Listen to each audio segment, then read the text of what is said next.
All right. And we are live. Am I coming through loud and clear? Let's see. All right. All right. I am coming through loud and clear. How's everybody doing tonight? Happy Saturday night. Oh, Nico. Thank you, sir, for the $10 super chat. Hey, Piz, taking $10 from my slipcovers defense fund and sending it your way as thanks for another Saturday night party. Oh, well, thank you, man. I appreciate that, Nico. And you know what I mean? There's been a war on slipcovers and slipcases lately that I don't agree with. I don't agree with. So I'm with you on saving the slipcases and the slipcovers. So thank you, Nico. Appreciate that. Let's see who else is with me tonight so far. I've got Eric Perry, Brian Trash, Rec, Eternal Horror, Sam Crow, Joey, Vanderhoff, Dave Vanderhoff. What's up? How you doing, man? Katie Haas. Hello, Katie. Horror fan Elliot. Horror fan 9 Elliot. Hello. John McCullough. Strange Tennessean. Hello from Middle Tennessee. Well, hello, sir. How's everything in Middle Tennessee? Michael Kimball. Hello, Michael. Jared Parker. Hello. Olivia. Hola, amiga. ¿Cómo está? And there's DJ. What's up, DJ? How are you doing? Hegblad is here. General Hot Pizza. Hello. Nitzau. There's Christian Hanna. What's up, Christian? Joey, thank you for the super chat, sir. Hey, Piz, hope all is well. Will you be watching the Super Bowl tomorrow? Who you got? I'm going with Brady and the Buccaneers. No, don't really plan on watching the Super Bowl tomorrow. I've not watched the Super Bowl in many, many years. I don't remember the last Super Bowl I watched, to be honest. Which was the last Super Bowl I watched? I don't remember. But I was never a big fan of Tom Brady. So I'll root for whoever is against the Buccaneers. But thanks for that super chat, Joey. I appreciate it, man.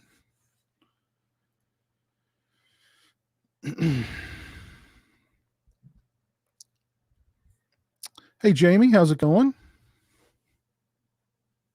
Next movie watch party's probably going to be My Bloody Valentine, most likely. Well, geez. Maybe this Friday. I'm not 100% sure yet. But I've got a nice cold Corona Extra here. I'm going to pop it open. Maybe this isn't a twist one.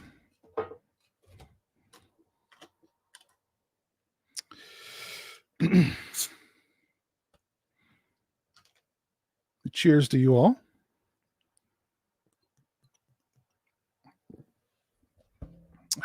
Good stuff.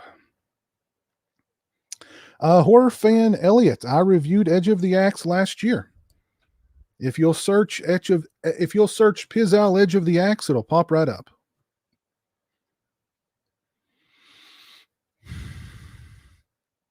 Oh, thank you, Dave. Thank you, Jamie. Yes, my Tom Atkins shirt, you know.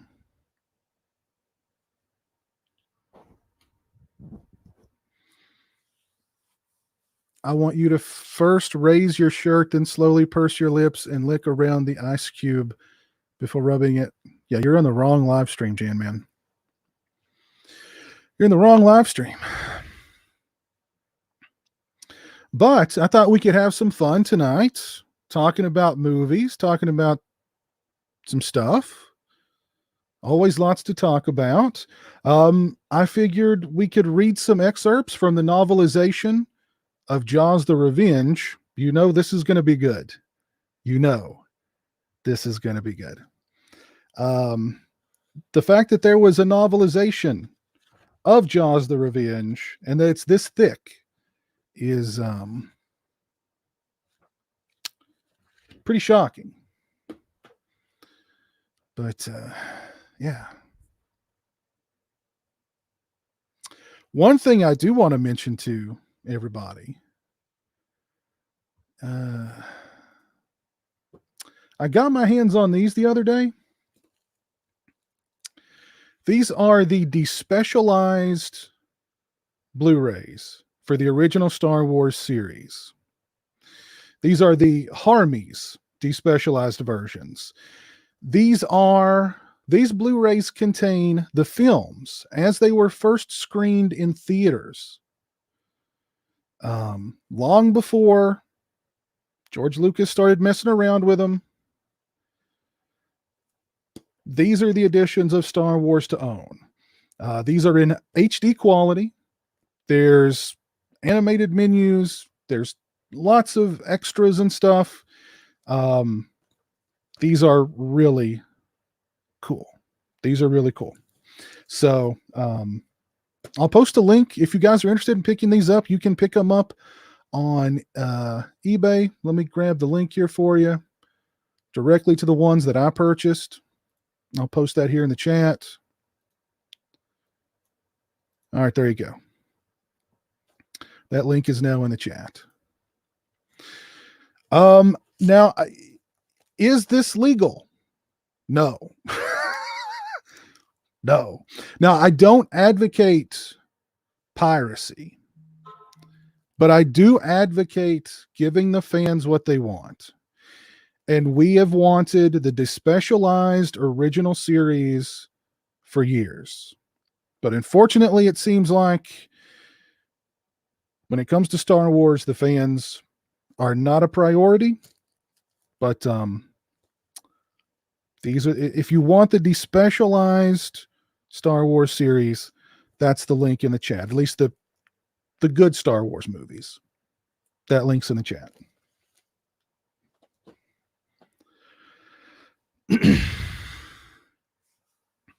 No, you're not going to get arrested. You're not going to get arrested for buying these. I promise. Yes, Devin, I got the only Star Wars movies I need in the presentation that you need them in. Yeah.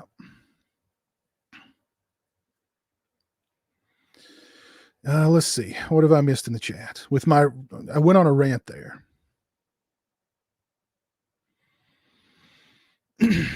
Somebody said something about why hasn't Scream Factory released anything as of late?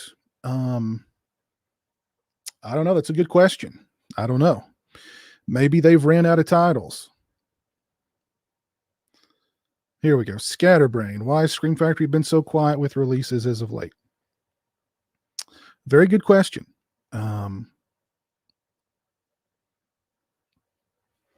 Will the watch party with the movies that are public domain be back? Oh, yes, those will be back. Those will be back at some point, General Hot Pizza. For sure. I think Scream Factory is just, they raided the MGM vault. They had the keys to the Corman Kingdom, but there's still a lot of Corman movies that they haven't released. So I don't know if they only had, I don't know if they could only release so many of the Corman movies or a select few Corman movies. I don't know. But then they kind of had the Paramount. I do know of a couple of Scream Factory titles that are going to be coming out in the near future. Brand new releases. I can't say anything about them yet, but I know at least two that are coming out in the very near future. So they're working on stuff. So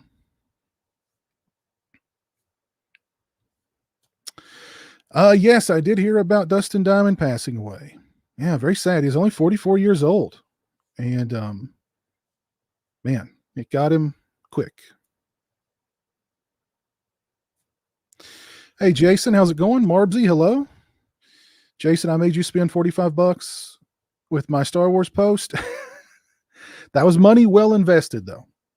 That was money well invested.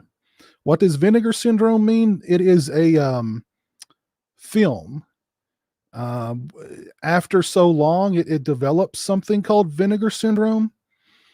it's a film reference. And since Vinegar Syndrome is all about film preservation and whatnot, it makes sense. Really wish they do Sorority House Massacre 2 Hard to Die double feature. Yes, I wish they. I don't know why they're not. I mean, that sounds like the perfect double bill Blu-ray release. So I don't know why why that's not coming out. I know Jim Wynorski's definitely pushed for it, but I don't know what the deal is.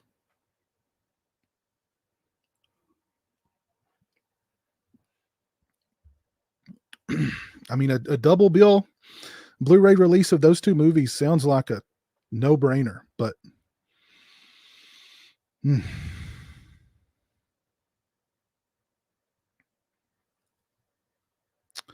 Hey Stubbs, how's it going? Yeah, Event Horizon is finally going to come out at some point soon, hopefully. And yeah, I'm sure Scream Factory will be releasing a lot more movies on 4K. They'll be going back and grabbing probably a lot of their titles and put them on 4K.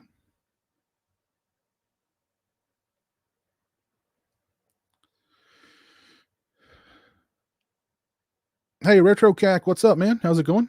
Link says it is ended. Oh no. Is it gone? Oh no. Let's see. Yep. It has ended. He will most likely relist those.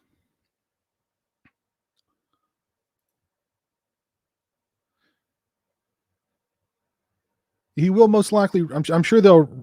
Let's see. Actually, yeah. Hold on. He just relisted them. Hold on. Let's get that link. We want that link. Okay. The guy or whoever it is has just relisted them. There is the link in the chat if you want to get the despecialized Star Wars Blu-rays. They literally just got relisted, apparently.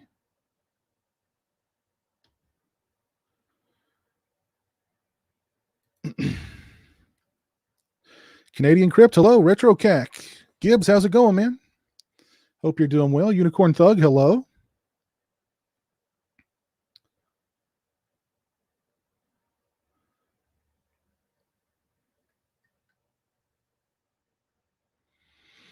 Jeff Sheeran, hello. Sam11176, hello.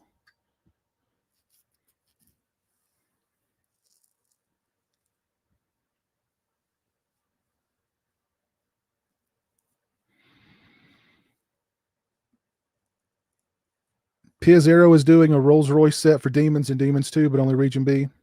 Heard anything about her? Diabolic DVD mentioned that they will not be carrying that Arrow release out of respect for an American distributor that has the rights to those movies. And that American distributor is Synapse, or at least they used to have the rights. I think they still do. So I'm sure that Synapse is either working on their own 4K set or 4Ks for Demons and Demons 2, or they're it's in the works. So they're either working on them now or it's in the works for the near future. But as with all Synapse Films releases, I like Synapse Films, but their stuff is expensive. So I mean, I wouldn't be surprised if when we do get those Demons 4K releases that they're not in steelbooks and that they're not about $60 or $70 a pop. So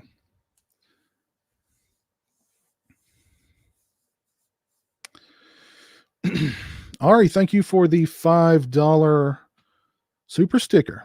Very kind of you. Thank you very much. I saw the original The Fog recently. First time since I was a kid. I appreciate it more now. The atmosphere is great. Yes, Katie, yes. The Fog is fantastic. it kind of gets overlooked when people talk about Carpenter movies, but I really like it. It's definitely one of his most, maybe maybe it's the most atmospheric Carpenter movie. Hey, Manny, how's it going?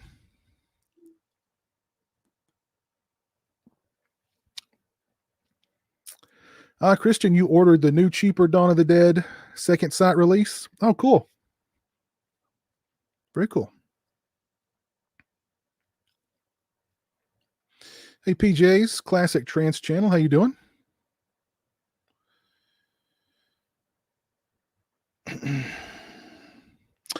Jeremy's doing good, Joey. Jeremy's doing good. Hey, Selmer Slasher. You watched Messenger of Death and was not impressed? Trying to think, when was the last time I watched Messenger of Death?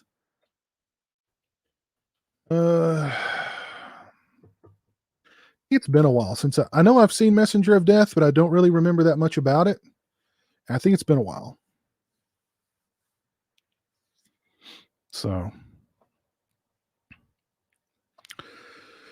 Jan Man, what is wrong with you? You can't get into the fog? Are you sure you're watching the right fog? Because I think you might be watching the remake.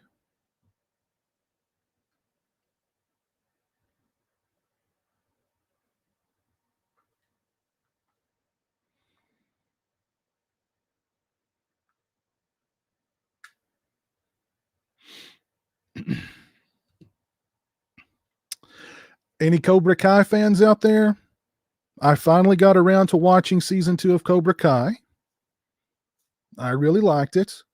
I'm 2 episodes into season 3 of Cobra Kai.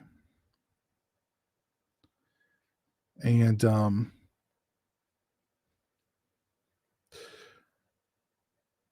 I'm kind of concerned about season 3 of Cobra Kai, to be honest. I really like that show, and that show's all about nostalgia, but there's these, there's messages in every episode and whatnot, but I don't know. I get really concerned about these series that don't seem to have an end game, or they're gonna, kind of overstay their welcome. And I really hope that doesn't happen with Cobra Kai. I hope they go, okay, so, we're going to do, the 4th season's going to be the last one. We're going to wrap everything up, or, we're going to do 5 seasons, and then we'll spend season 4 and season 5 wrapping everything up. As opposed to, let's just keep this thing going for as long as it's popular, and then when it's no longer popular, we'll cancel it and it'll just go away. I really hope that doesn't happen. And I am Team Johnny also. I am Team Johnny also. To me, the LaRussos in that series, really, they kind of come off as jerks. Like they're really kind of bullies. And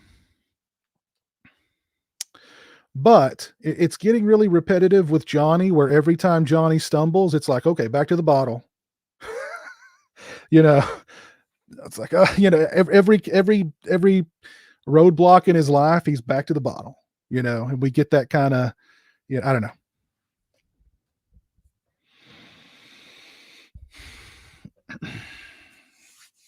Think season 2 is a huge backstep. Season 3 is better. I've addressed in my reviews. Yes, finished Cobra Kai a few weeks ago. I've really enjoyed it so far. I feel season 3 is better than season 2. Season 3 doesn't get any better. 101% agree, Piz. I hate when shows go on too long just to make more money and keep it going. Yes, and yes, The Walking Dead is the perfect example of that.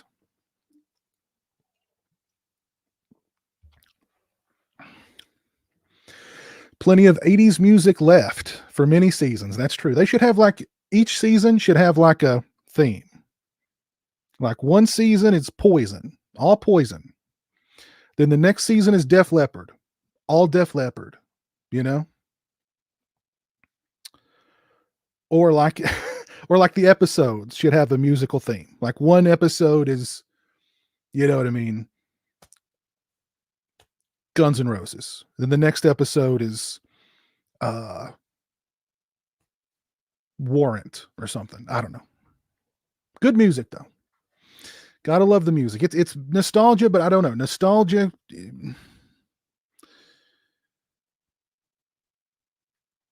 I just don't want it. I just don't want Cobra Kai to overstay its welcome. That's all. Just don't want it to overstay its welcome. But I actually liked season 2. I really liked season 2. I liked the karate, street. I can't even call it a street fight. It was it was like a karate. The school was just it was under siege by karate. Everybody was karate kicking everybody else's asses. That was pretty cool. That would never happen for real though. They'd have the cops up in there, they'd have a SWAT team up in there, they'd have National Guard up in there. I mean, in like 5 minutes. That whole place would be tear gassed to the moon.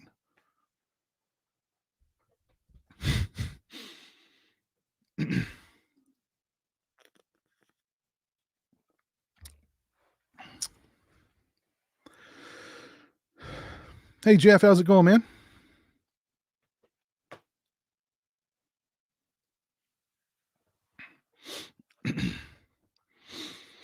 But yeah, I liked the karate.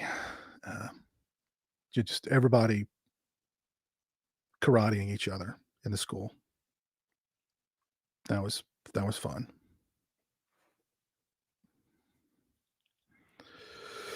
Hey, Arthur, what's up?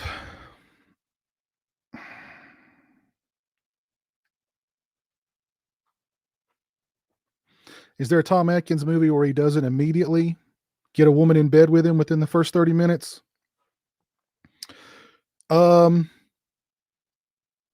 Maniac Cop, Lethal Weapon, Bruiser, Creep Show. So there's a few. I mean, he's definitely playing against type in those kind of roles where he isn't immediately bedding down a woman within like 30 minutes is long for Atkins. We're talking like 10, 15 minutes. You know, he's just got that kind of game. So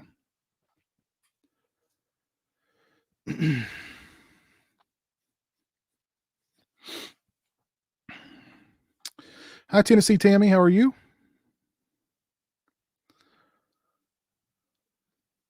Jeremy and I are both doing well. Thank you.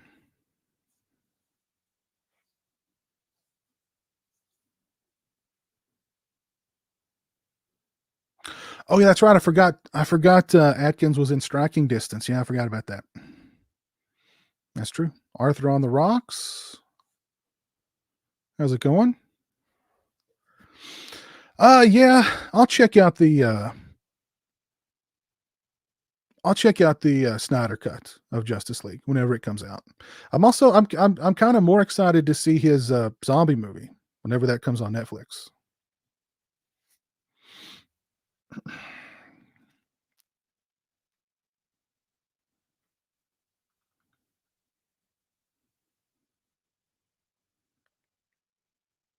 Yeah, I've seen Black Sabbath. I've seen Bava's Black Sabbath. It's been a long time ago, but I've seen it.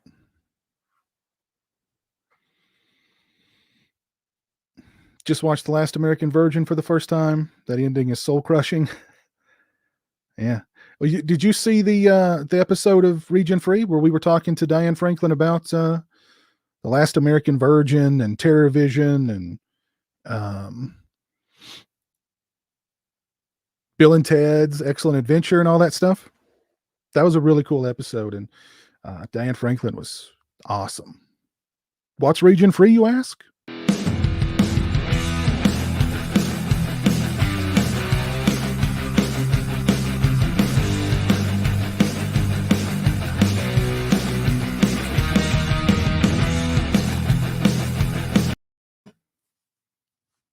There you go.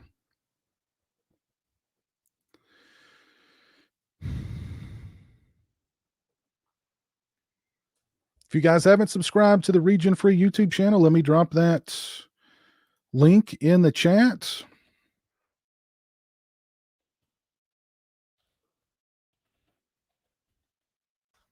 There you go. Region Free last week was pretty epic. Thank you. Yes, save the slip. I agree. Let's save the slips. Your, your slips complete you, Nico. Cool. Hey, Jan, man, take care. Thanks for dropping by. We were talking about John Carpenter a little while ago. Did you guys see that? I forget who was it did an interview with Carpenter very, very recently. And for the first time in many, many years, he said, yeah, I'm open to directing again under the right circumstances. So, or given the right opportunity, I think he says. So, does that mean there's maybe a project on the horizon? Or does that mean he's just kind of warmed up to, wanting to get behind the camera again? What do you all think? What kind of movie would you, if Carpenter returns, what kind of movie would you like to see him make his return with? Straight up horror or more of maybe something, maybe sci-fi, maybe maybe horror on the level of like Mouth of Madness, an action flick, maybe something in the vein of Escape from New York, maybe something in the vein of, I don't know. Could you imagine like They Live today? Like imagine if they did like an updated They Live.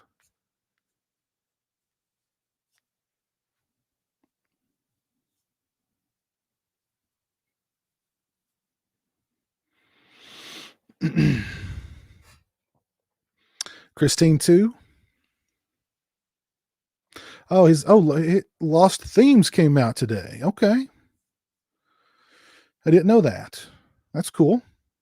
You think it's good, but Lost Themes 2 is his best work, Christian? Steak Sauce. Steak Sauce is wearing the Atkins shirt also. Cool. Carpenter needs to do his Creature from the Black Lagoon remake. That might be too much work for him, though. He probably wants a simple gig, not too many special effects, not a huge cast, You want to see him do an action film, Total Meltdown? You want to see him do Halloween Ends? Straight up slasher horror?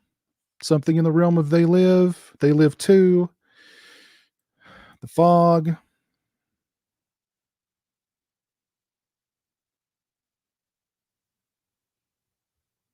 A zombie movie. Okay. A Lovecraft type.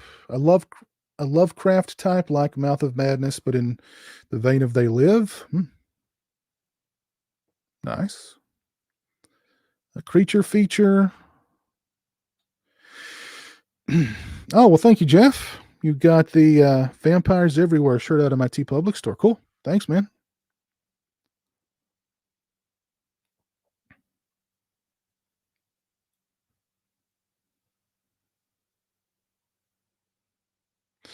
Kane Hodder's working on a game for another horror franchise. Which do you think it is? Yeah, I heard about that.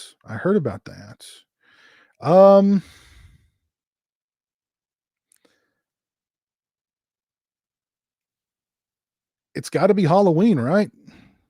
I mean, even though Kane Hodder was not really associated with any Halloween movies, I mean, unless it's, oh crap, Hatchet. Who wants to play a Hatchet video game? So it seems to me like it's obviously like going to be Halloween. Maybe Texas Chainsaw Massacre. I don't know how that game would work, but I don't know. Seems to me like the obvious choice is Halloween.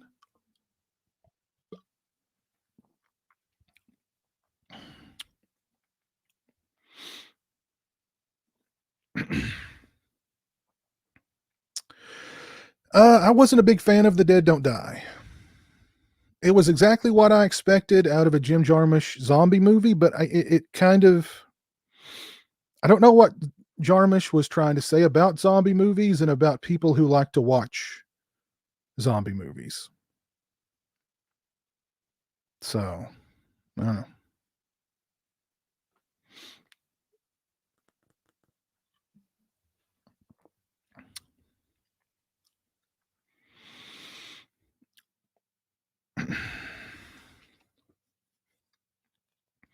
You're currently watching Texas Chainsaw 2, Noah? Very cool.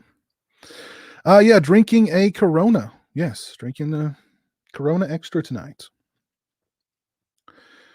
Jeremy is in bed.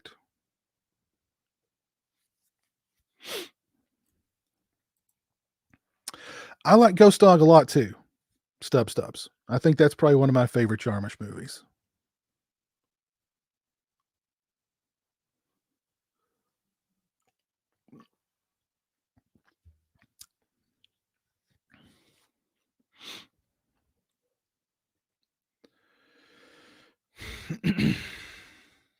So I don't know. I don't know what kind of movie. I don't. When it comes to Carpenter, I don't know. As much as I'd like to see him do another horror movie,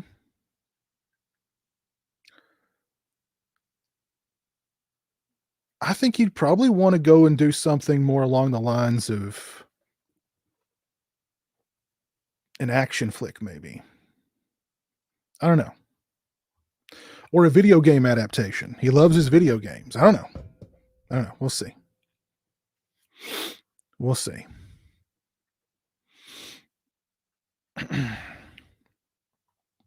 Dave, you just got finished watching The Funhouse. Very cool. Love that movie. Will we ever see another Friday the 13th Jason Voorhees movie with an old school feel to it made? Probably not. Probably not.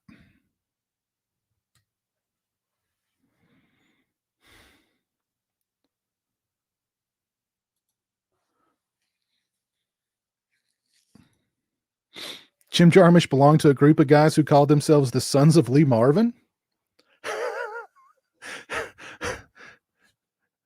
That is cool. I like that. The Sons of Lee Marvin. I like that. If you've not dropped a like on the stream, please do so. I would appreciate it. I did a Maniac Cop Blu-ray review several years ago.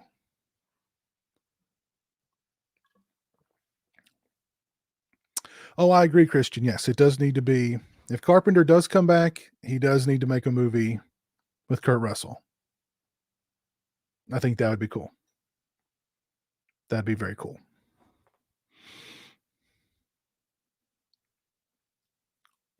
Broken Flowers was good, as I recall. I also really like Dead Man with Johnny Depp. I think that one's good. Let's see, what else have I seen from Mr. Jarmusch?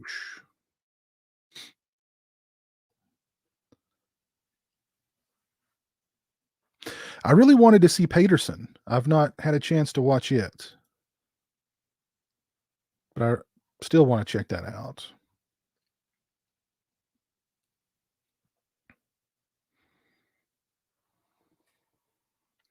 Not on Earth is good.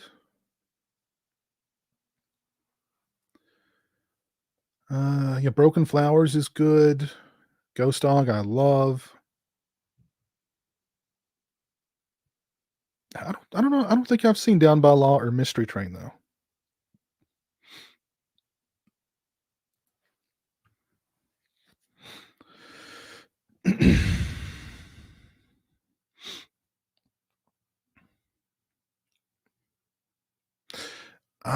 There's Damon in the chat. Eric Freeman. How's it going, Eric? How you doing, buddy?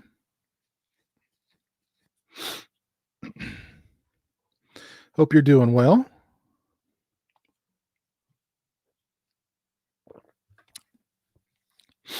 Can I donate a tip to Jeremy to buy him a McRib with? Of course.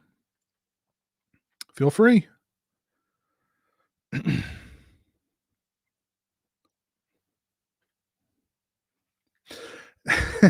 Did you all hear about?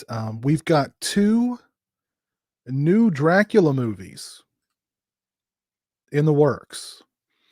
There is a Dracula movie that's described as a futuristic sci-fi western, but it has Dracula in it. And we're getting a quote unquote faithful adaptation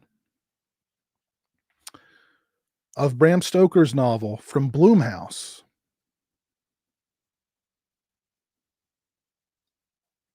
So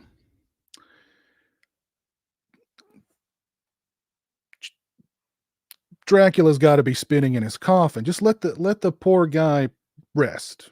You know, if that's all you've got for him is a futuristic sci-fi western, why bother?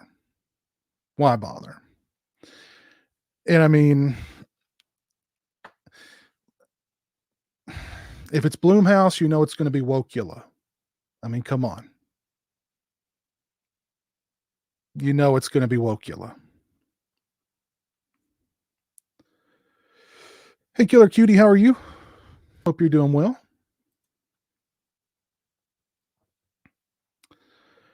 So, oh man.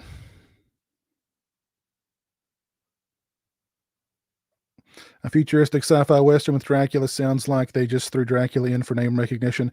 I think they had an idea for a futuristic sci-fi western horror movie, and they just put a bunch of different horror movie characters on a board, and they threw a dart, and the dart landed on Dracula. That's how I think that happened. Well, it's not just that Dracula is in the West. He's in the future West. Sci-fi. Instead of gunslingers, they're going to be like what? Laser slingers? I don't know. I don't know. Well, yeah, if it's Blumhouse, I've got. I mean, I don't know. Remake Blackula, I'd be all for that. That would be cool. There was there was a movie called Billy the Kid Meets Dracula. Yes, yes, that's true.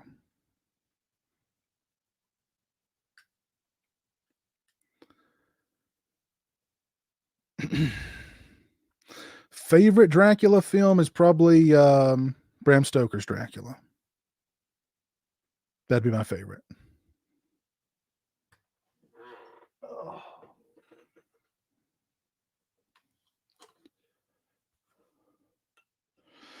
So yeah, just leave the Prince of Darkness alone. If that's all you've got for him, just leave him be.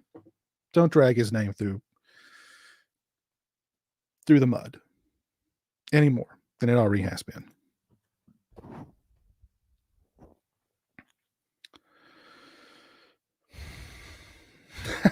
I'd rather a remake of Vampire's Kiss than a future Western. Well, I don't know. Only if it starred Nick Cage. Only if they brought Nick Cage back. I'd be definitely on board for that.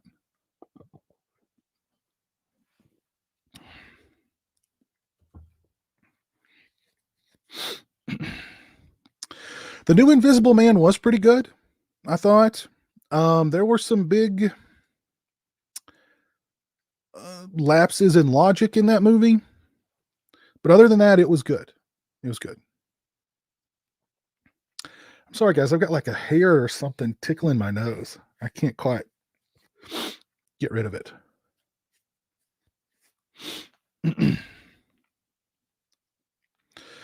What Blumhouse should do is a limited TV series or streaming series, Young Loomis, which ends with Dr. Loomis meeting Michael Myers. That may not be that. I'd watch that. I'd watch that.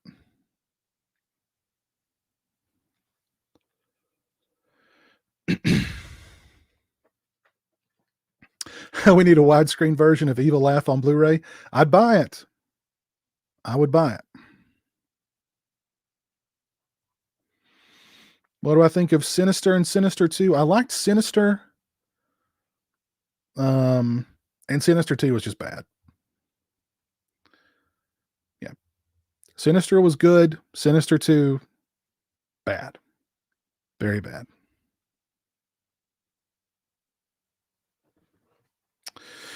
Piz, in one of your videos, you said you had written a movie once. Can you explain what it was about?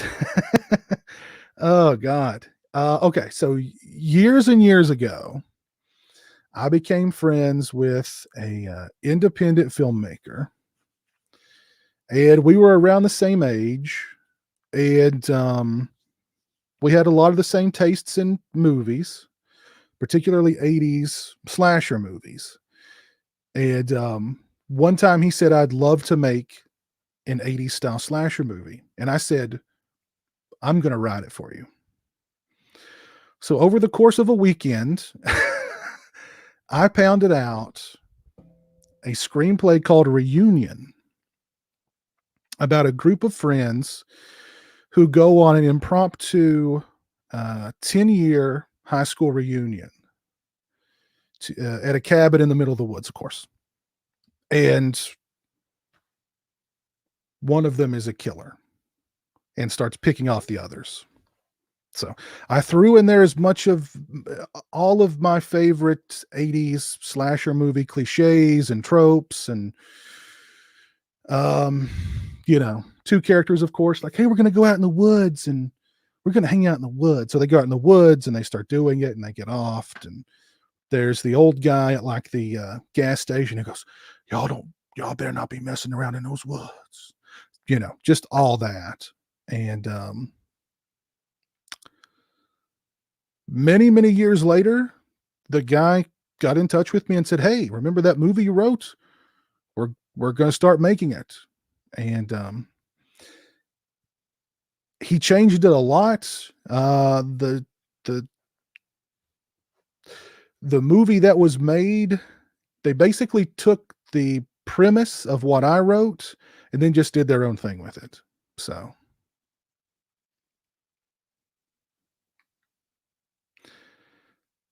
am I going to grow a full beard? I don't know. I've not really, I've just not shaved in a long time. So I've not put that much thought into it. I've just not shaved in a long time.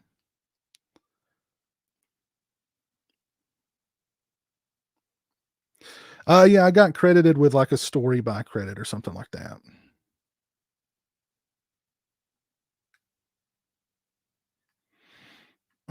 Hello, Alone Tree.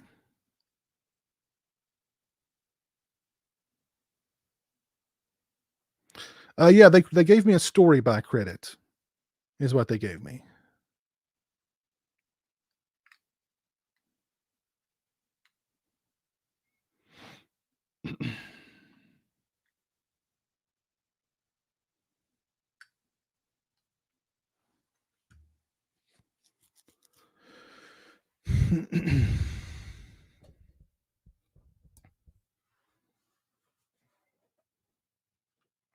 What's the movie called? I'm not going to promote it. I'm not even going to promote it. It's out there somewhere, I guess. I don't know. I do own it on DVD just to have it, but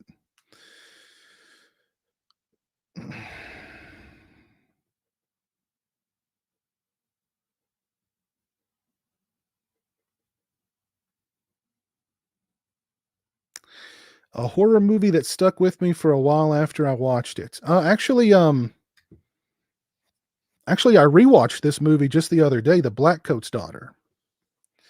That's a really good movie. I forgot that was an A24 movie. But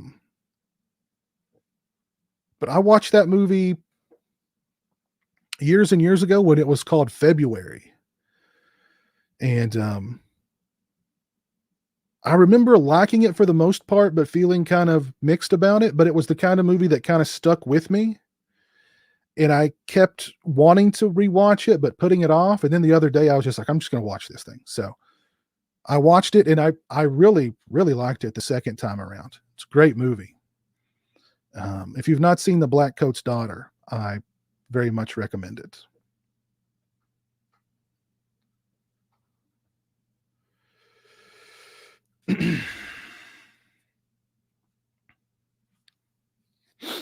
Lisa Smith in the chat loves my voice. Well, cool.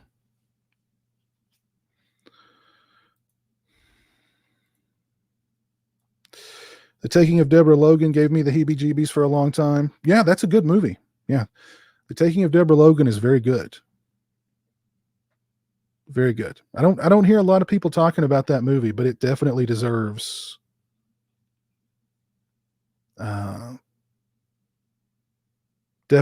being seen. Great flick. Yes, Mike, I really like the Salem's Lot remake with Rob Lowe and Rutger Hauer. I think it's very good.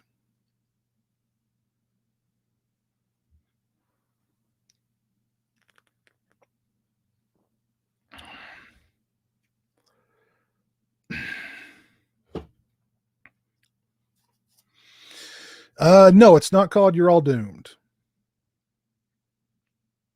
Although that would have been a good title for it. I don't know why didn't I think of that title? That would have been a good title. Lake Mungo is very good. Yes, Lake Mungo is very good. That's definitely one of those that, gets in your head. I have not seen The Late Shift The Last Shift. Isn't there a movie called The Late Shift too? About like a killer with like a pentagram carved into his face. I've not seen that one, but I've not seen Last Shift either.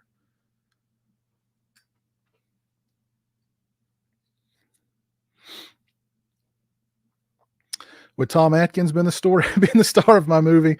No, not that movie. He would have been a little too well. He could have played the crazy old guy. He could have played the crazy old guy.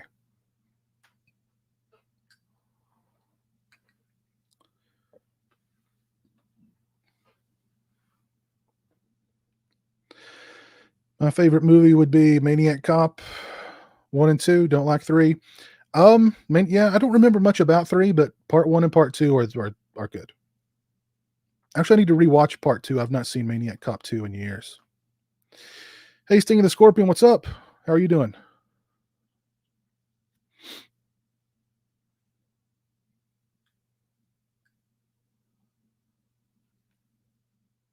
Pet Sematary freaked me out.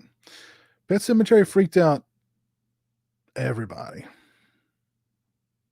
I think that movie freaked out everybody.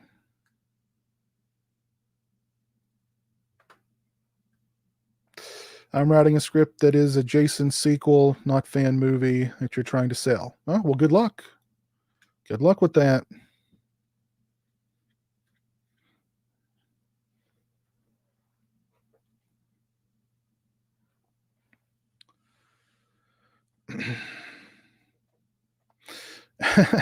This weekend, I took your advice and got some KFC. Something about it makes me want to watch pizowell.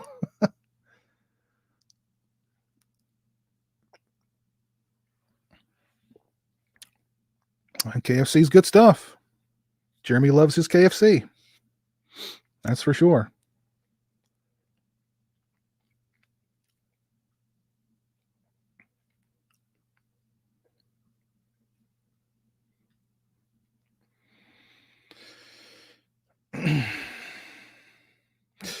You had to sleep with a nightlight on for 2 weeks after I watched it, and I'm a grown adult, I swear.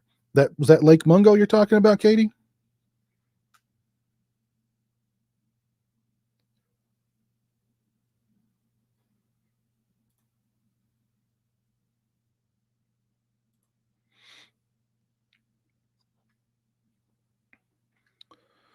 All right.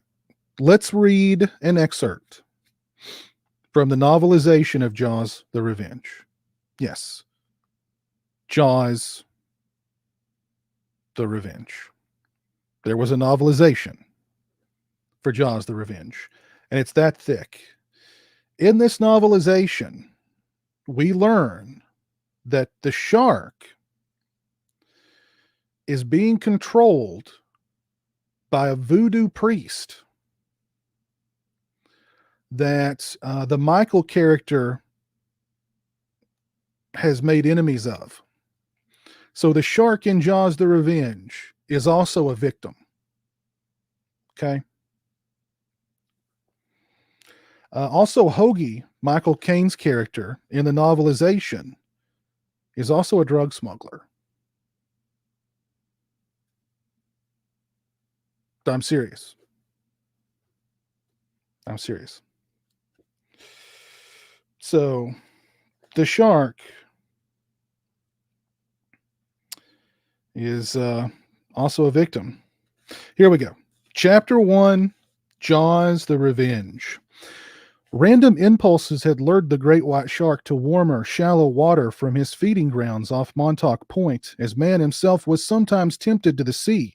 He moved slowly through the ebony waters of Amity Bay. He was 28 feet long and weighed 3,000 pounds. His flat dish eyes were as black as the night. They were entirely without pupils, but strangely knowing. Though they were as useless after dark as the eyes of any other fish, he had no need for them. For day or night, he was exactly attuned to his surroundings. He knew within centimeters how far it was to the rusting hood of an ancient car half buried in the mud. And where a sunken dory lay, he sensed a moray slithering from its cave 1,000 yards away, and lobsters stirring in the co-op's lobster pots.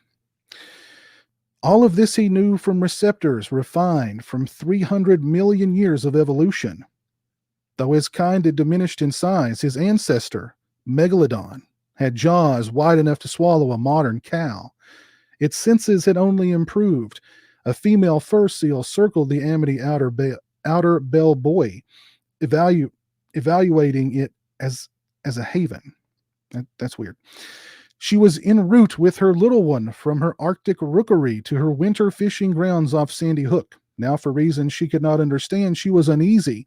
She wanted suddenly to leave the water, but she doubted that her baby had the strength to mount the buoy. She could only demonstrate and hope. Gauging the swell, she dived and crested on a wave. In a surge of power, she heaved herself aboard, scraping belly fur on rusted rivets. She barked at her little one to follow. The baby missed the swell, pawed with her flippers at the edge, flopped back and tried again. Above them, the deep bell gonged. The great white lazed below at 30 feet. With the swish of his tail, he turned sideways, spiraling upward. His jaws opened at 10 feet, and by 5 feet he was making a good 10 knots, straight up. He took the baby whole, rose into the black night, and scissored the tail from the mother on the buoy. Wow. He waited while she thrashed and fell from her perch, then engorged her in one piece.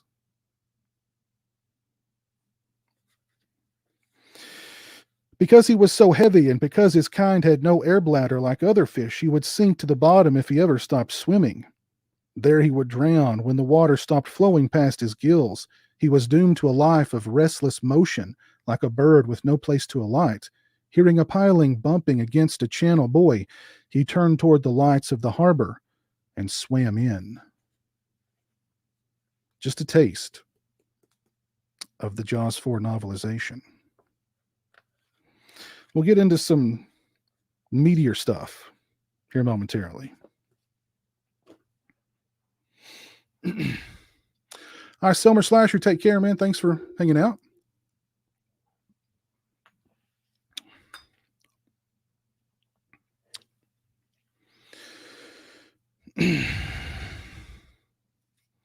Ever had to sell plasma to buy cigarettes?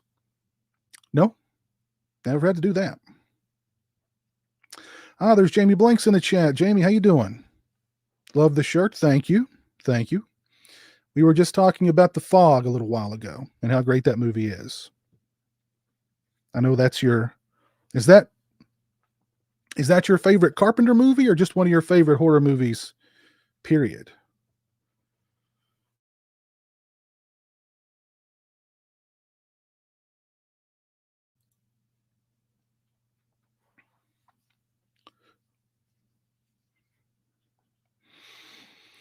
The book of that movie bought Michael Caine a house. I know. Yes. Whoever told the author to write the novelization of Jaws 4, he'd try to make sense out of this movie.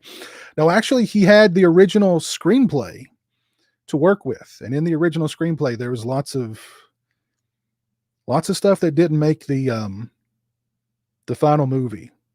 Like the voodoo priest, who's also like this gangster on the island, and the Brody family, they're victims of a drive-by.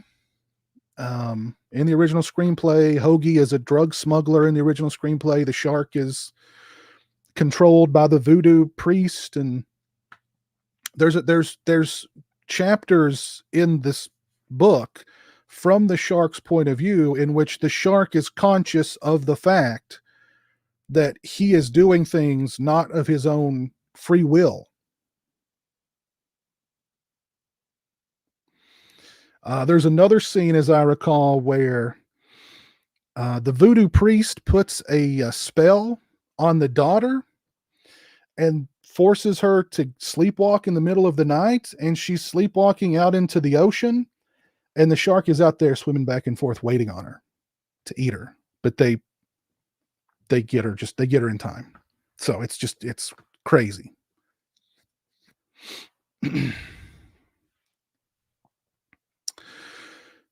So The Fog is your favorite of all time. Oh, very cool. It was the first horror movie I saw, and it freaked me out. Hard to rank those early Carpenter movies for me. I love them all. Well, we were talking about this earlier too, Jamie. Carpenter had said in an interview that he is willing to come back to directing should the right opportunity arise. What kind of movie would you like to see Carpenter make his return with? A horror movie, an action movie, a comedy, a little bit of both, like Big Trouble in Little China? Huh. What do you think? Who wrote the novelization? Hank Searles wrote the novelization. He also wrote the novelization for Jaws 2, which I have around here somewhere. I looked for it, but I couldn't find it.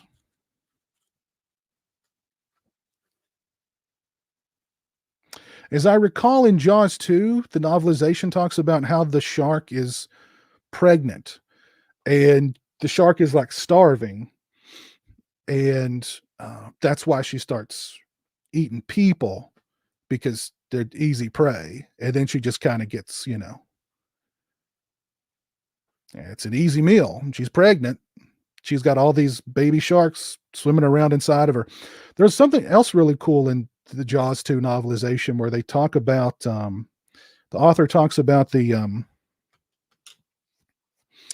how when there's like a baby sharks in utero, they're swimming around in there alive. And whichever shark matures the fastest will eat the smaller baby sharks and whatever, eggs or whatever comes down the pipe, so that by the time they're birthed, they're already efficient hunters and killers. I mean, that's pretty hardcore. That's pretty metal.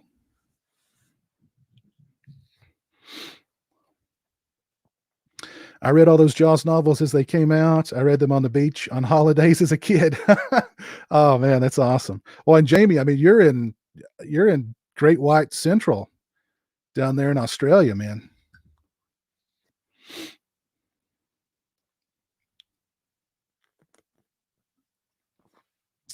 Carpenter Russell in a Western, Assault on Jailhouse 13. Nice. I like that. That could be cool. You want Carpenter to do more of The Thing, no CGI. That would be cool. I wonder if that's something he would want to re-explore, though, because it seems like that's like that movie's failure at the box office seemed to have really taken a toll on him. Something he still seems like it's something he's still not quite gotten over. A romantic comedy directed by John Carpenter. That would be interesting. Yeah, everything can. Why is it that Australia has all the deadliest stuff? Like the deadliest snakes, the deadliest spiders. Everything down there is venomous.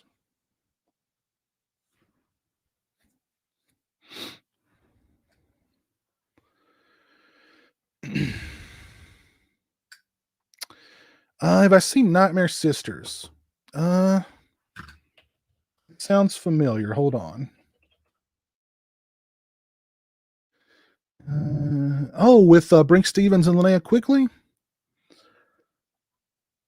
Actually, I don't think I've seen that one. I think I've seen just about everything else that I've seen, like Sorority Babes. I've seen Hollywood Chainsaw Hookers. I don't think I've seen Nightmare Sisters. I know Vinegar Syndrome released it on Blu-ray.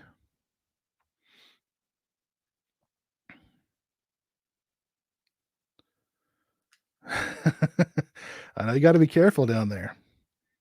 Jeez. They've got the biggest knives too. That's what I've heard. Yes, Deborah, I do like Maniac Cop and Maniac Cop 2. Both of them are very good.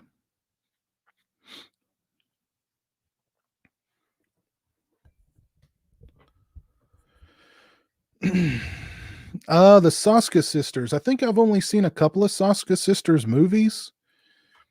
Let's see. What was the one that they did with American Mary? I've seen that one. That might be the only Soska Sisters movie I've seen. Let's see what else have they done. I liked American Mary. I've not seen Rabid. I've not heard good things about Rabid. I've not heard good things about See No Evil 2.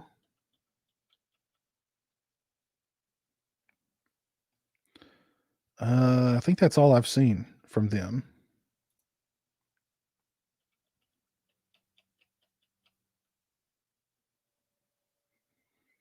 Yeah, that's all I've seen from them. Didn't they get canceled recently? Didn't they do something that got them canceled? All right, Tennessee Tammy, take care. Have a good night.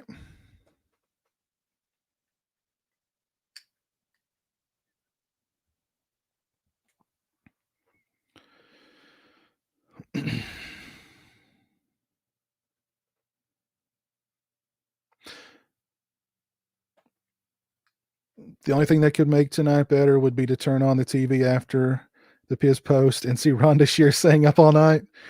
That would be nice. That would be nice.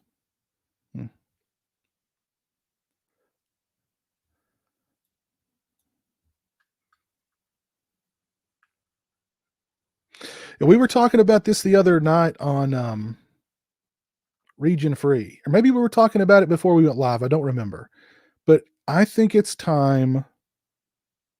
Jaws is one of my favorite movies of all time, but I do think it's time for a new Jaws movie. Not necessarily a Jaws. I think they could do a reboot. Just no CGI Jaws though, and I think it would definitely be CGI. Unfortunately, I just wouldn't want. I don't know. I love big shark movies, but I don't know. The CGI is never really that good. Thought the CGI in Meg was okay, but if they did a new Jaws movie, it would be all CGI, and that sucks. So, Jaws: A New Beginning. I always wish they would make Jaws Indianapolis. Yeah. That was the idea for the sequel years and years ago. Was that they were going to do the Indianapolis, but They went a different direction. Rob Zombie's Jaws. Wow. Can you imagine? It would just be the shark eating white trash people, foul mouthed white trash people for 90 minutes with like a Rob Zombie soundtrack. How great would that be? I've not seen People Under the Stairs in forever. In a very, very long time. Sherry Moon Zombie mouthing it. Yes, Sherry Moon Zombie being there, mouthing off at the shark. Yeah, yeah. This movie just writes itself. Rob Zombie's Jaws writes itself. You know what I mean? You've got the white trash people with incredibly foul mouths being eaten by the CGI shark. You've got Sherry Moon Zombie in there mouthing off at the shark. Let's see. Ken Foray is going to be up in there. Let's see. Carolyn Williams will be up in there doing something. Bill Moseley will be there for sure. Bill Moseley might be like the new sheriff of Amityville. Amity. How's that for a crossover? Jaws in Amityville. Wow.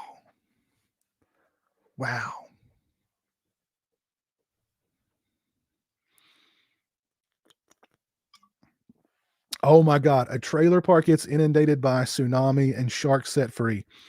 That's it. The movie's done. That movie's done. We've got the outline. I mean, we've got the trailer shots. You know what I mean? That movie's done. We could sell that movie right now to the foreign market for millions. Millions. Jeez. What would a good log line for that movie be? Just when you thought it was safe to go out to the outhouse. Boom, Rob Zombie's Jaws. Yeah.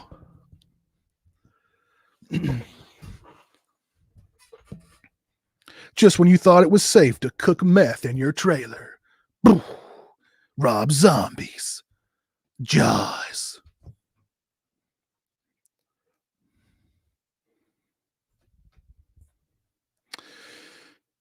All right, Mike, take care. Thanks for dropping by and hanging out. Have a good night.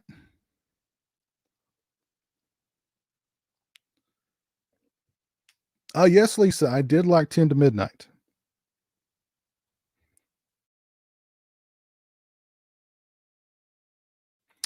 10 to Midnight is a very fine Charles Bronson film.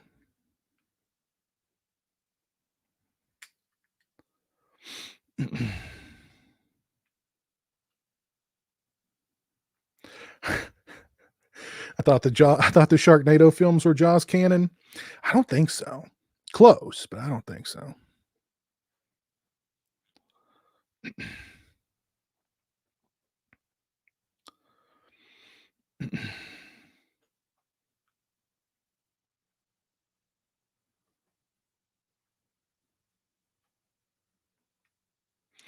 I've not seen Mother Riley Meets the Vampire. Nope.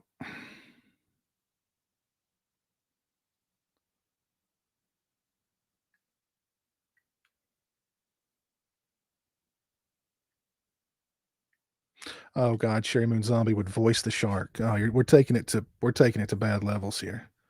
Really bad levels here. I'd watch Danny Steinman's Jaws. That'd be a great movie. Danny Steinman's Jaws would start with a huge wet t-shirt contest. And like the stage would collapse and it would just be beautiful women being eaten by Jaws. That's the opening of Danny Steinman's Jaws, and it would be glorious. Glorious.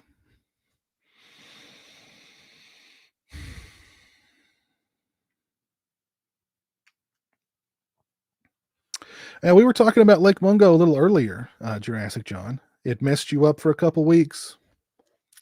It's a good flick. It's another one. It's another one I want to revisit. It takes me a long time to revisit movies, though. It took me years to revisit The Black Coat's Daughter. So, Total Meltdown. What am I reviewing in the future? Where'd it go? The Fire in the Sky, Viavision Blu-ray. I was actually editing that video before I started the stream. So, should have that one out Monday. And then I'm going to be reviewing I got the At Close Range Viavision Blu-ray. Not horror, but I love this freaking movie. And first time on Blu-ray, so had to pick it up. I know I've got some movies on the way from Vinegar Syndrome. And I'm definitely looking forward to getting the Donnie Darko 4K from Arrow. Oh, by the way, I'll be right back. I'm going to show you guys something that a thrift store find that is Donnie Darko related. So I will be right back in just 1 second. So sit tight.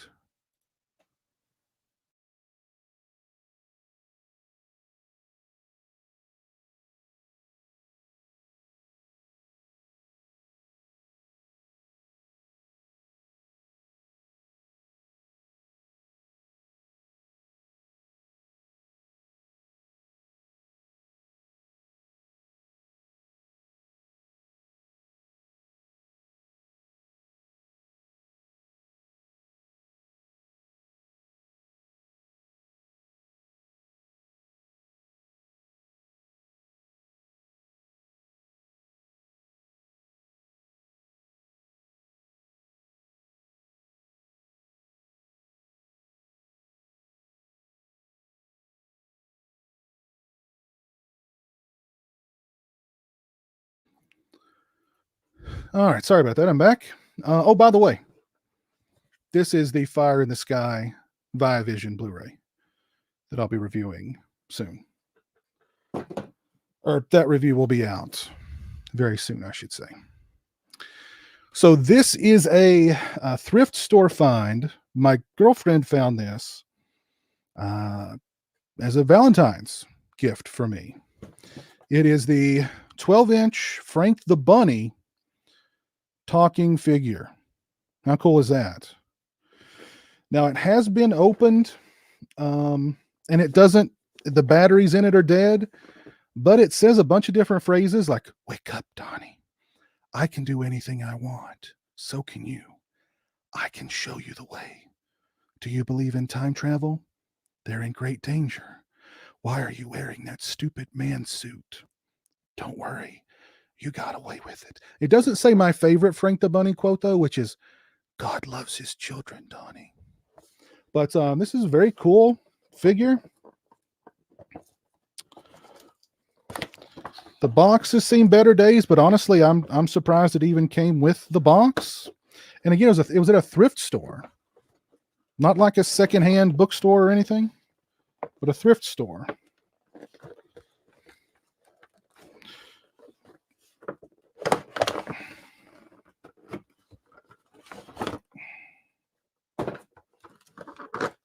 So here we go. There's Frank the Bunny. Really cool figure.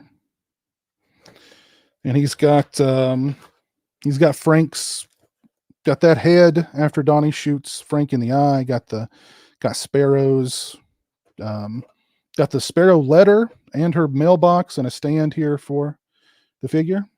So pretty cool. One thing that's really freaky about this figure, look at his hands. Look how freaky those are.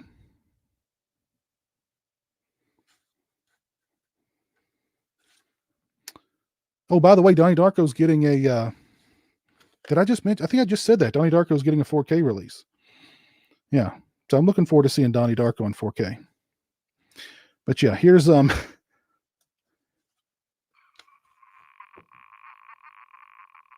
know if you can hear that, but definitely needs Needs batteries. But very cool. Frank the Bunny. Let's put Frank right there. He can keep an eye on us. Why are you wearing that stupid pizowell suit?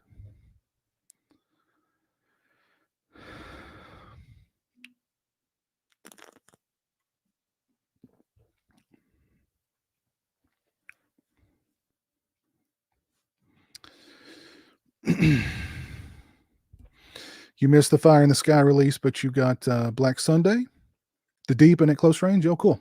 Cool. Yeah, I'm looking forward to watching At Close Range on Blu-ray.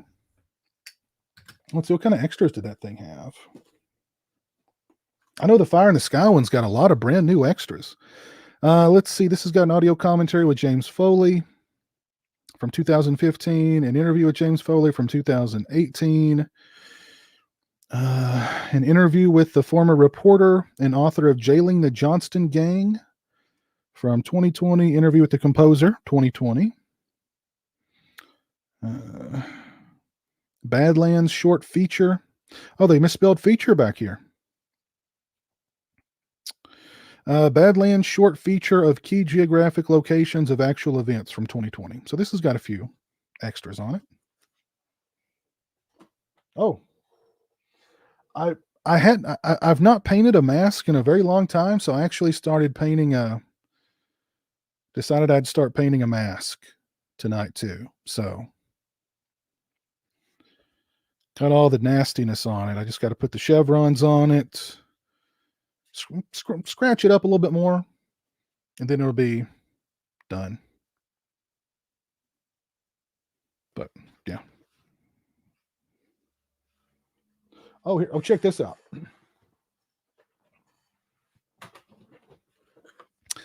I got the full set of Jason Goes to Hell trading cards. Who knew that there were Jason Goes to Hell trading cards from the early 90s? But I got them. So, I mean, how cool is that?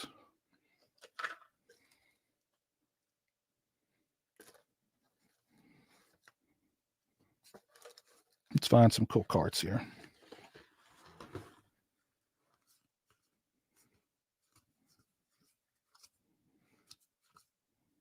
Oh, here's a good one. Love that scene. The guy's like, you know what I'd like to do? Just take a big old crap right on that hockey mask. Now, here's a cool scene from the movie.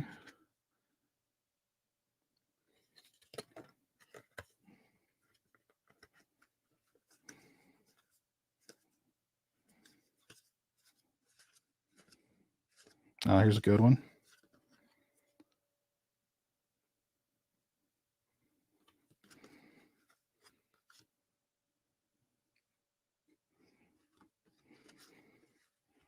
There's Jason. Here we go. The Duke. The Duke. Yeah, pretty cool.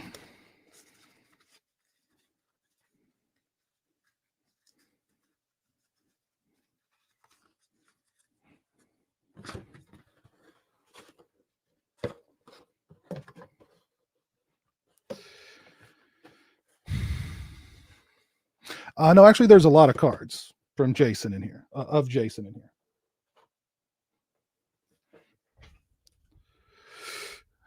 Nice mask. Thank you.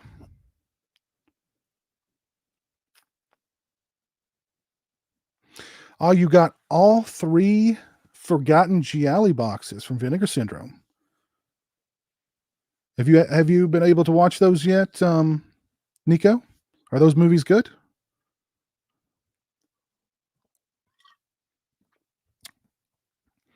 Jobu, I agree. We do need more Argento and Fulci on 4K. I agree.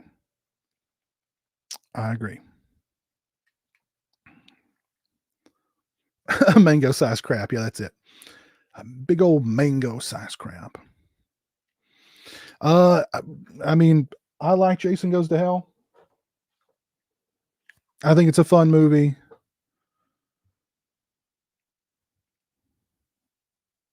Yeah, I believe they are tops. Let me see. Uh, maybe not. Well, they say Screaming Products. So these are Screaming cards. No, it says tops.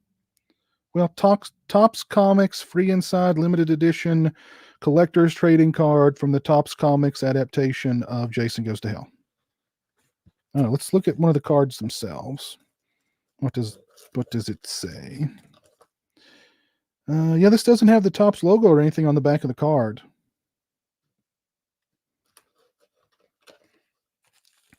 Or on the back of the wrapper either.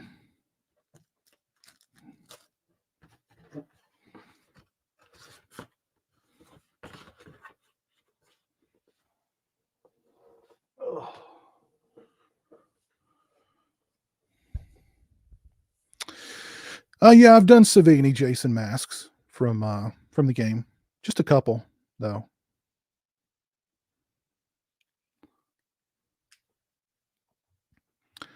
Least favorite Friday the 13th film?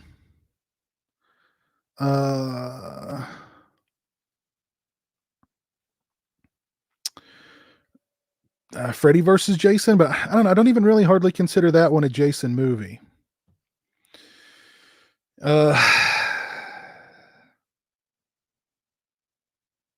If we can't count Freddy versus Jason, then probably the remake. Although I think the remake does a lot of things right.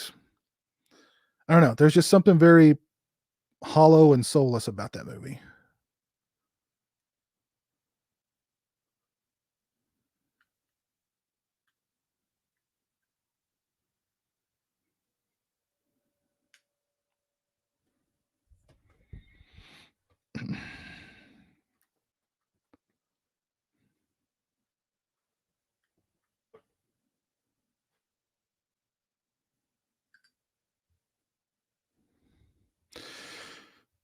Hey, Elizabeth, how are you doing?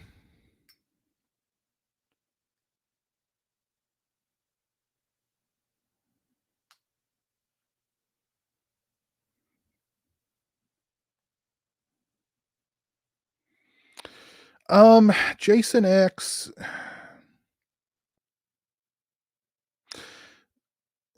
Jason X at least still kind of feels like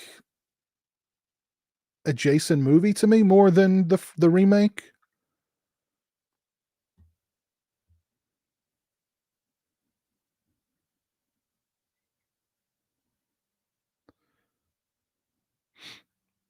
Jason X is the best Jason movie that came out in 2001. That's true. I can stand by that. I can stand by that.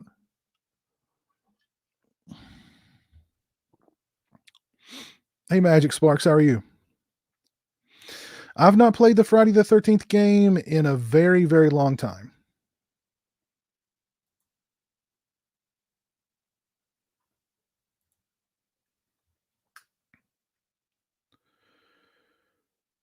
So,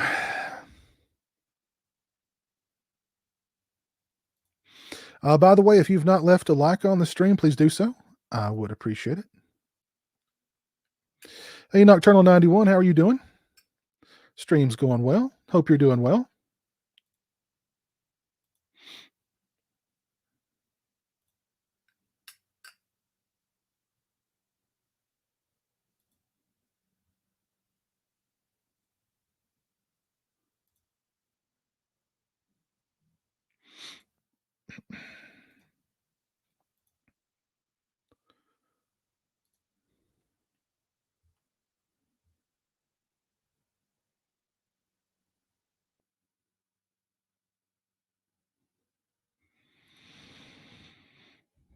Thank you, Dave. I mean, part 7 and part 8 aren't great, but I mean, I don't know. Nostalgia won't allow me to speak too ill of them. 7 was the very first one I ever saw. So, and I love the look of Jason in that movie, and I really like Lar Park Lincoln. So I mean, I can't speak too ill of it. And part eight, I mean, I've talked about why part eight is so nostalgic for me in the past. So,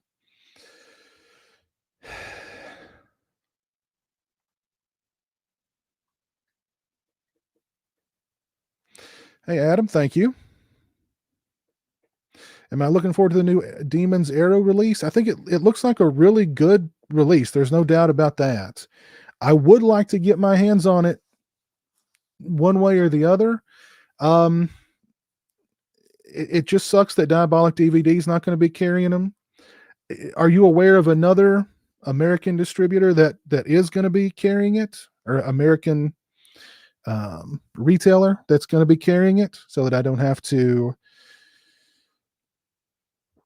Well, a pay. I mean, to get it over here is going to take forever.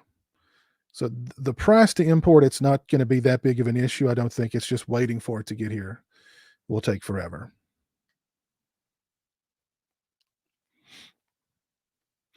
Am I going to play Resident Evil 8? I don't know. I'm not that big into the Resident Evil games, to be honest.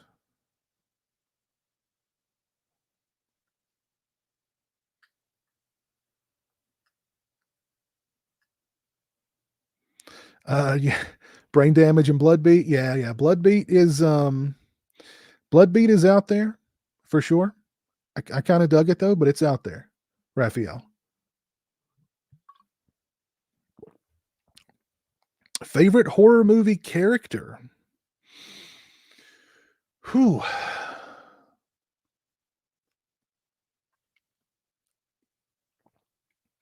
Good question. I tell you what, I'm going to show you one of my all time favorites horror movie characters. Hold on.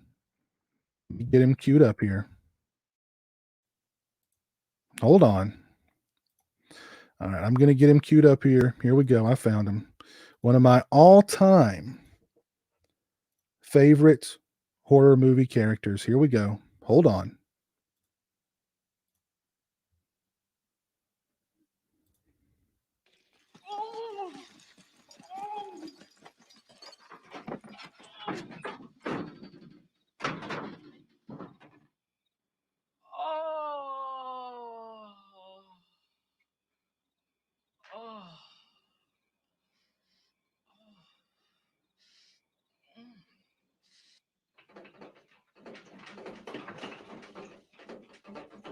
Who's that? Demon. Stop it! Stop it!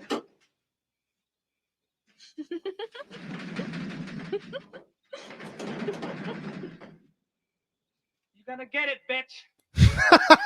Oh, lighten up, Demon. You'll feel a lot better after you shit. I feel a lot better when I'm out of here. This shit box is gross.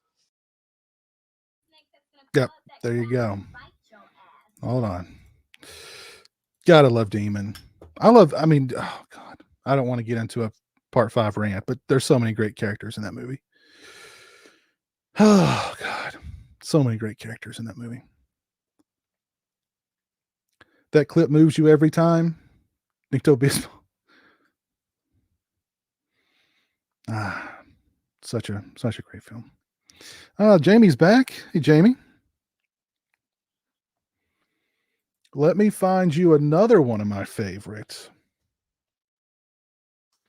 Horror movie characters. Hold on. Can you guys guess who it is?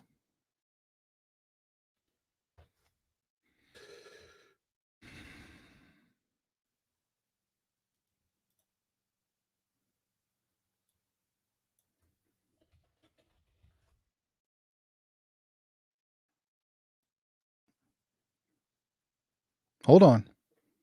It'll be here soon. I promise. Okay, here we go. Let's see. Has anybody guessed the right answer? Linda Day? Close. Close. Hold on. Here we go.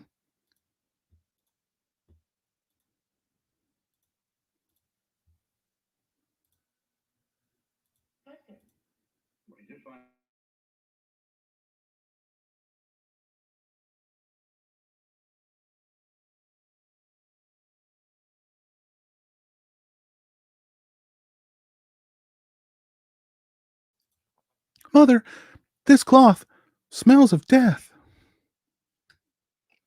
Peter Bark, the great Peter Bark. Bucky, I do love Bucky from Halloween 4.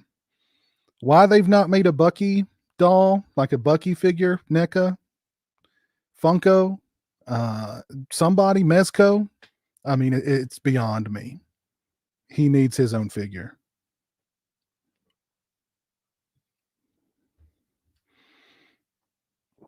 Yes, you must see Burial Ground, Nico. There's no doubt about that. As a matter of fact, I wonder, it's the whole thing's probably on YouTube. Let's see.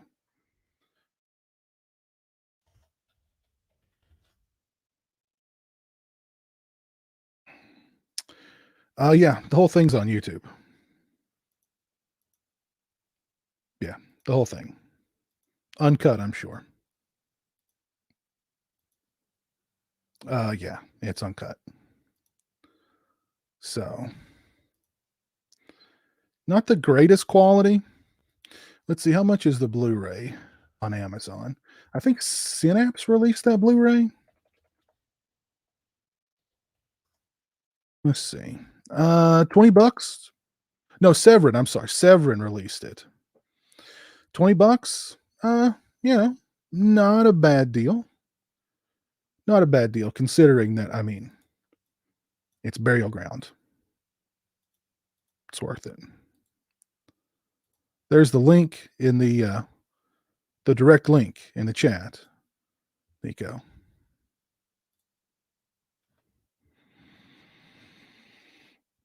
Who is Peter Bark? Peter Bark is the star of Burial Ground. That's all you need to know. That's all you need to know. I know. I do love pieces too. I know. Hey, FB9, what's up? Why the heck did Roy even kill Demon? He got in his way. He spoke ill of enchiladas. That's what it was. Roy was a big fan of enchiladas. So when he spoke ill of enchiladas, that sent Roy over the edge. So Ben Tramer, yeah. I mean, R.I.P. Ben Tramer. Never forget. Never forget.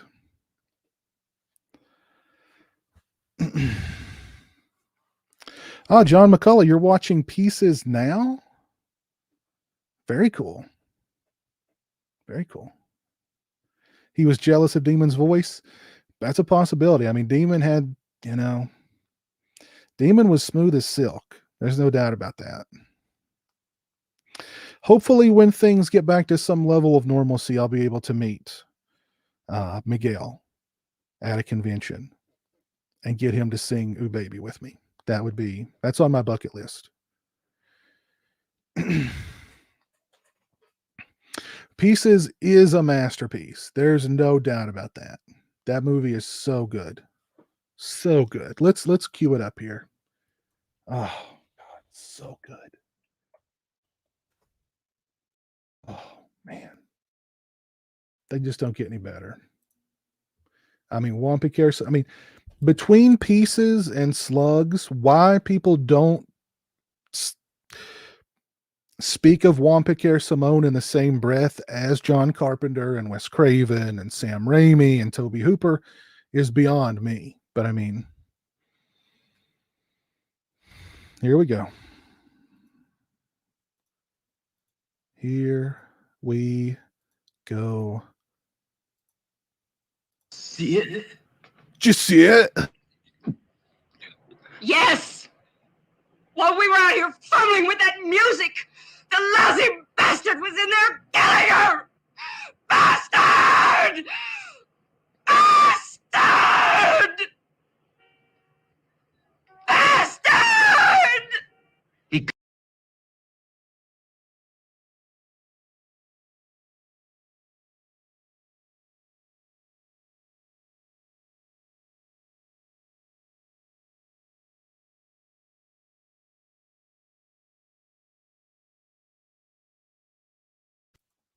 I'm muted. Yeah, Vinegar Syndrome is releasing Cthulhu Mansion that Juan Piquer Simone directed, and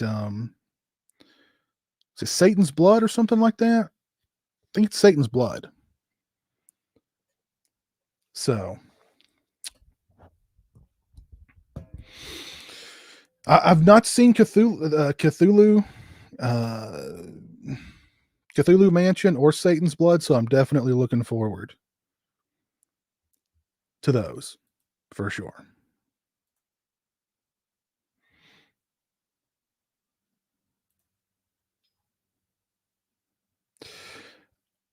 No, got no lime for my Corona. Just good old fashioned, straight up cerveza.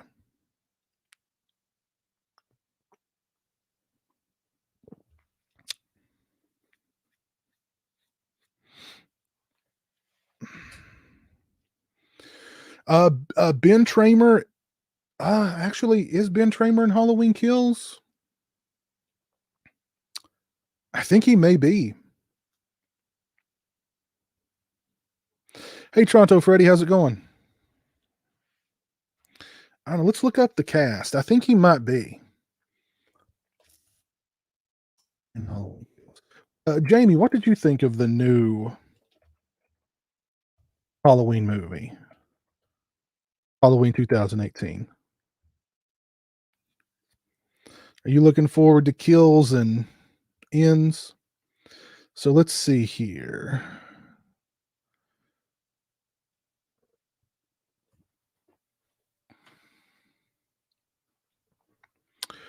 Tommy Doyle is back. Lindsay Wallace is back. Lonnie Elam. Lee Brackett. Marion Chambers. Let's see.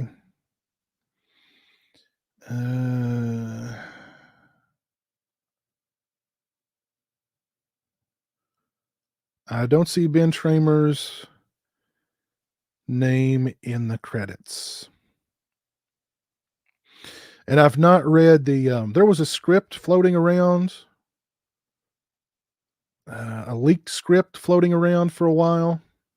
I decided not to read it just in case it was real. And apparently it must have been real because a lot of people were saying that it was real. So anyway.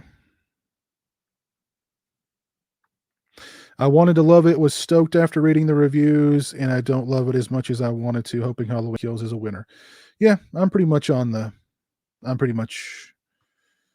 same boat as you, Jamie. Actually, the first time I watched it, I did really like it. The second time I watched it, I was just like, what? I don't know. You saw the stitches holding that Frankenstein movie together. Yeah. Oh, I love Halloween 2, 1981 also. Yes, I agree. Halloween H 2018 is overrated. I mean, I kind of agree. I know I spoke to somebody who was at one of the, you saw Pieces at a drive-in last summer, Katie? Oh my God. Lucky you. Goodness gracious. I've only seen the first two Annabelle movies. There's more than that, right? The first one I really disliked, and I thought the second one was okay. The second one was better than it had any right to be. I totally agree, Jamie. Yes, the humor in that movie felt misplaced, and I hated the doctor, the twist with the doctor. Hated that.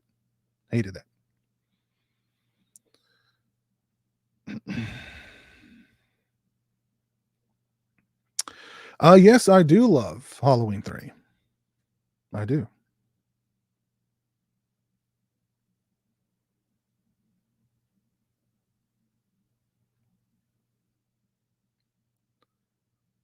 Oh, another reason I know that the script that leaked was real is because of the ending. So the ending of Halloween Kills has been spoiled for me because of, I didn't read the script, but I've had people tell me. So It's not necessarily that much of it's not that big of a surprise, really. I mean, you kind of could see it coming, considering that didn't they compare? Didn't Bloomhouse or somebody say that this was like the Empire Strikes Back of Halloween's or something like, I don't know. So he made some kind of comparison to the Empire Strikes Back. And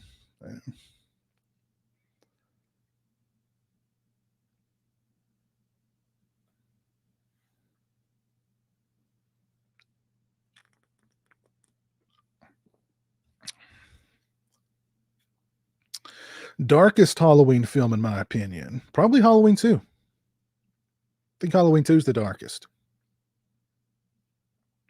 For those of you who weren't here earlier, I mentioned that there are 2 different Dracula movies in the works right now, and I want to get your all's input. There is a futuristic sci-fi western with Dracula in the works right now, and Blumhouse is developing a quote unquote, how did they put it? Faithful adaptation of Bram Stoker's novel.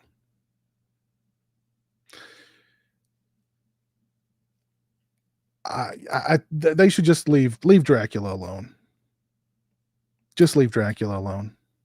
You know what I mean? Just leave him be. Leave him be. Dracula sci-fi western in the future. What were they thinking?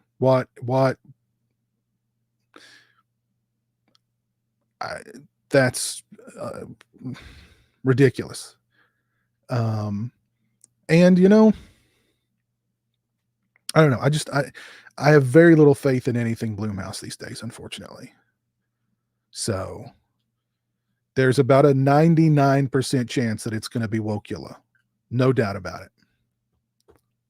No doubt about it.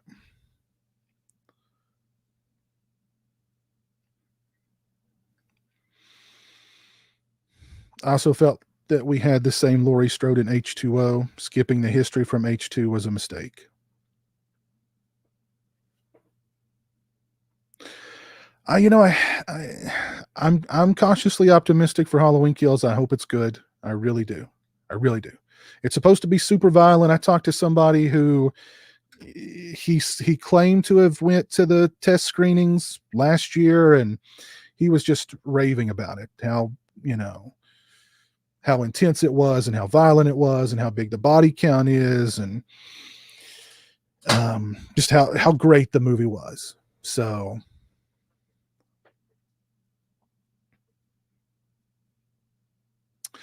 yeah, Halloween 3, yeah, is very dark. As far as yeah.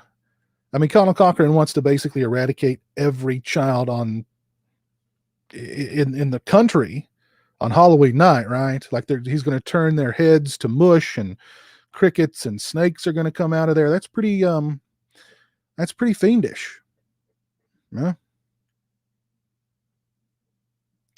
I don't take any Dracula seriously unless there's a praying mantis in it. Really? Huh. Interesting.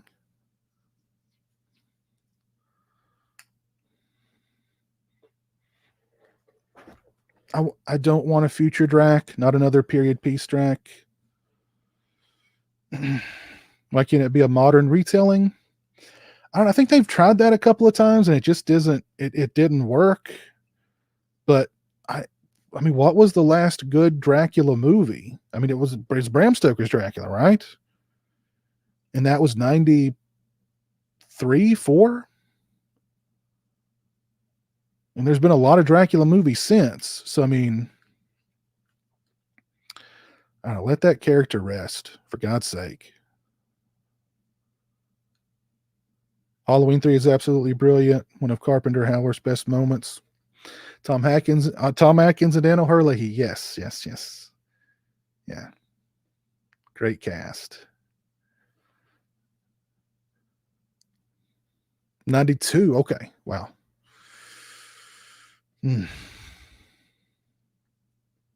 There's a great interview with who was the writer of Bram Stoker's Dracula? where he was talking about how basically Francis Ford Coppola had like a total freak out very late in the process. Like the movie was done, edited, ready to go. And he got a phone call from Francis Ford Coppola saying, I hate it. I hate everything about it. I hate the actors. I hate you.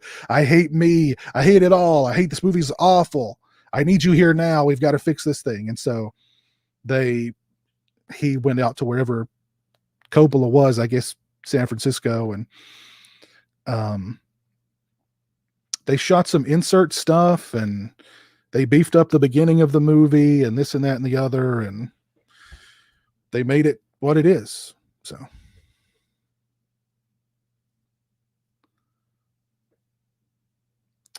Near Dark, no, I mean Near Dark counts as a Western vampire flick, not a Western Dracula flick.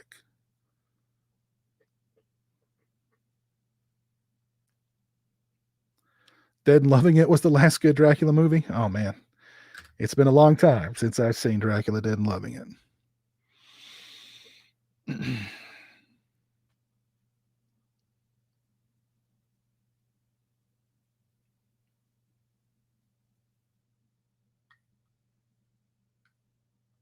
I think they should have, in Halloween 6, they should have done something to link Halloween 3 and Halloween 6 together. Like they should have had like the Man in Black, like looking at a file folder or something, and like he flips through it and there's a picture of Conal Cochran, and you know what I mean? Just something like that to connect the two, because you know they just kind of seem to go together with the whole druid thing, and you know.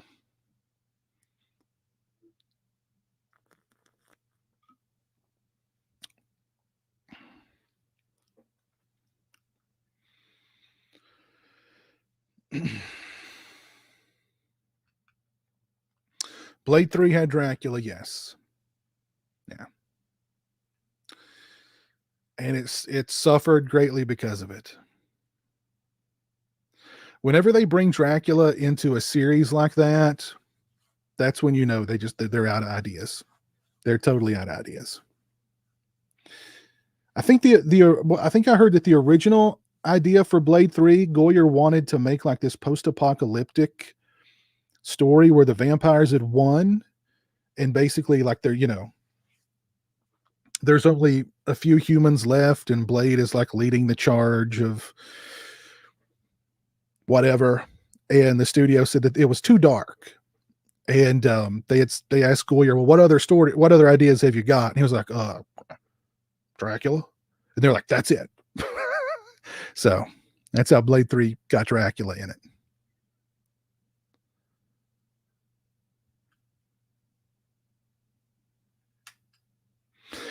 Yeah, I heard about that, Jobu. Yeah. The Quentin Tarantino Halloween 6. Actually, I think he wrote a outline for it, and Scott Spiegel was going to direct it, but they went in a different direction. I don't know. I can't imagine Scott Spiegel directing a Halloween movie. If you've seen Intruder, I can't imagine Scott Spiegel. I mean, I like Intruder, but have like POVs of, somebody answering the phone and the POV is from the phone's POV or something like that. I don't know if that'd work in a Halloween movie.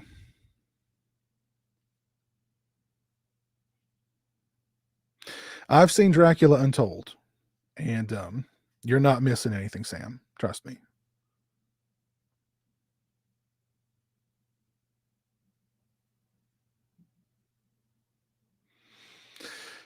Jamie, maybe you'll do another one of your Give It Another Chance reviews on Van Helsing.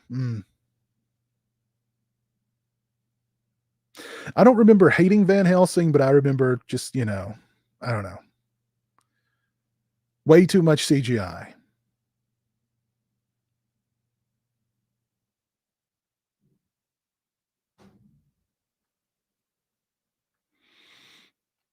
Would I agree that Joker was dark? Yes, it was very, very dark.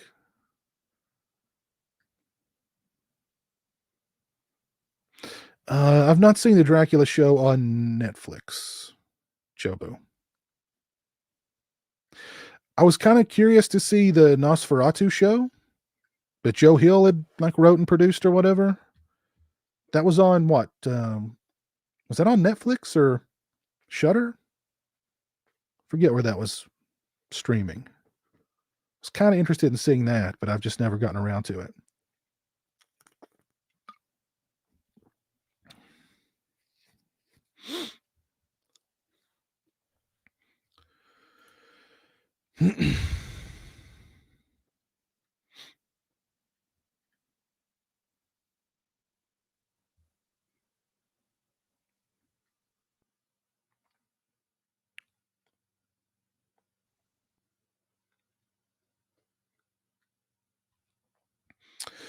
If you've not dropped a like on the stream, please do so. I would appreciate it.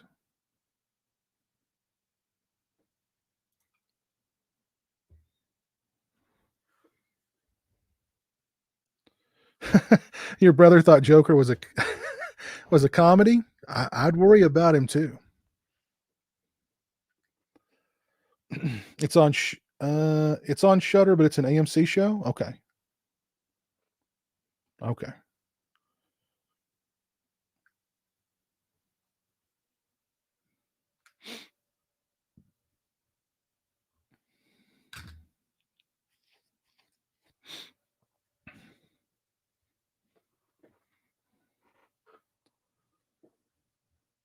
Bunnicula.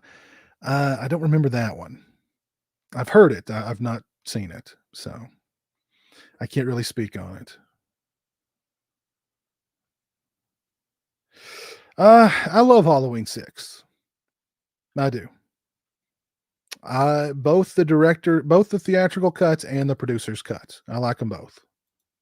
I'm sorry. I just do.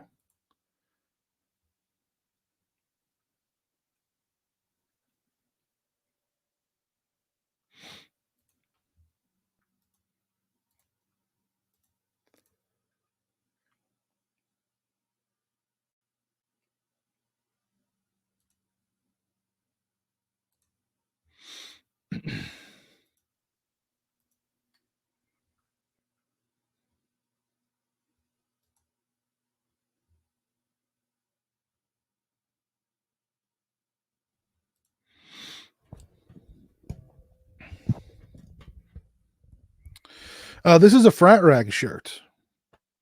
Jeff, this is a Frat Rags.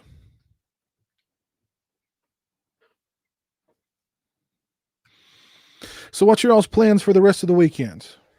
Y'all going to be watching any movies tonight? It's 1 a.m. here on the East Coast. So it's not too late. And if you're on the West Coast, it's what? 10? So going to watch any movies tonight? Going to watch anything tomorrow? Round out the rest of your weekend? I have not been watching WandaVision. No, I've not.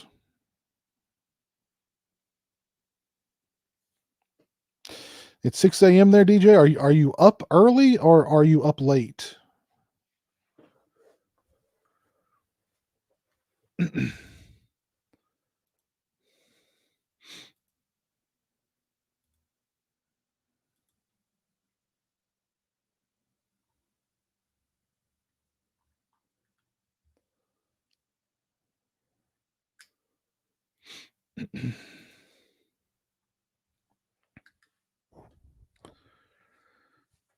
Review Booze, you're going to watch The Fog for the first time. Just make sure you're watching the John Carpenter one and not the remake. And you're in for a treat. Hey, Believe in the Hype, what's up? How are you doing? You finished off Night Stalker on Netflix. Oh, yeah, that was, I watched that. Very good docu-series.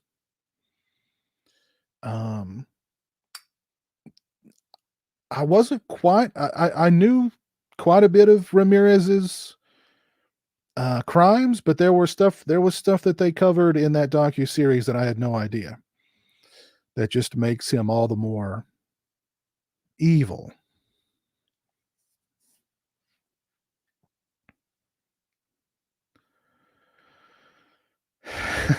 I've not watched the Fog remake, and yeah, I have no intention to do so. Saturday night, Sunday night is always your Monster Vision night, Magic Sparks. Very cool. Probably start a James Bond marathon. Okay, interesting. You're gonna watch Hush. Oh, cool. Yeah, Hush is good. Good. You're in for a treat, Francis. Wasn't Robert Eggers supposed to be remaking Nosferatu? I don't know. Not that I'm aware of. Oh, and oh geez. Oh, I can't believe I've forgotten the actor's name. From The Fog, that actually Hal Holbrook recently passed away from The Fog. So R.I.P. Hal Holbrook.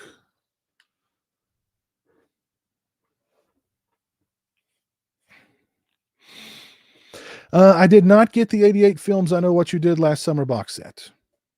I did not get it.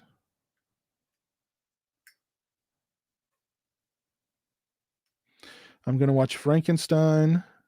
Cool. Yeah, Mike Flanagan has got a really good track record. You know, Mike Flanagan's kind of for some reason his name's not tossed into the masters of horror kind of conversations, but he's got a great freaking track record.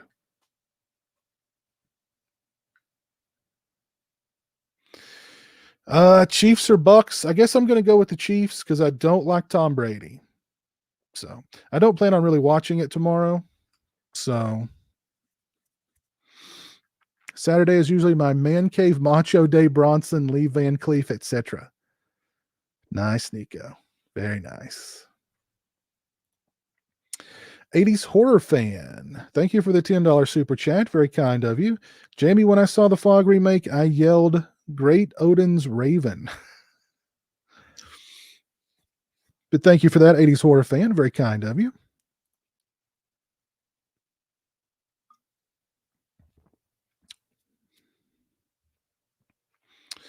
Yeah, I like the Reanimator franchise. The first movie and Bride of Reanimator are good. I wasn't a big fan of what was the last one called? Beyond Reanimator or something like that. I wasn't a big fan of that one.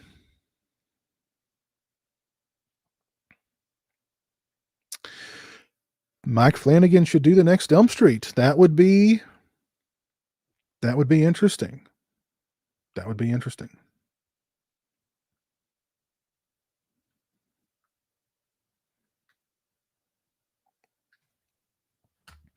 The Haunting of Hill House that he did was also really good. So he's got a really good track record. Let's see. Let's look him up here.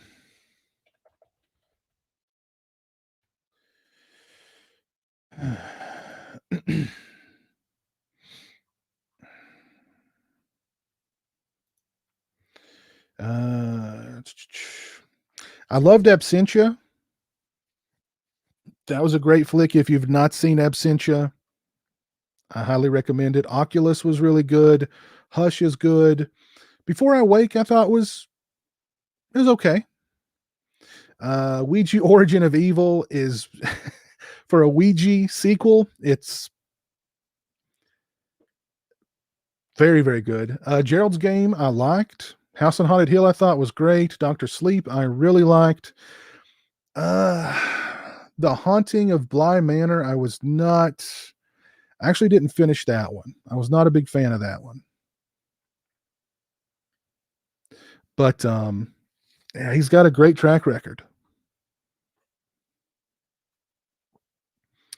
And I've not seen Midnight Mass or the Midnight Club, which he's associated with. Anybody seen those?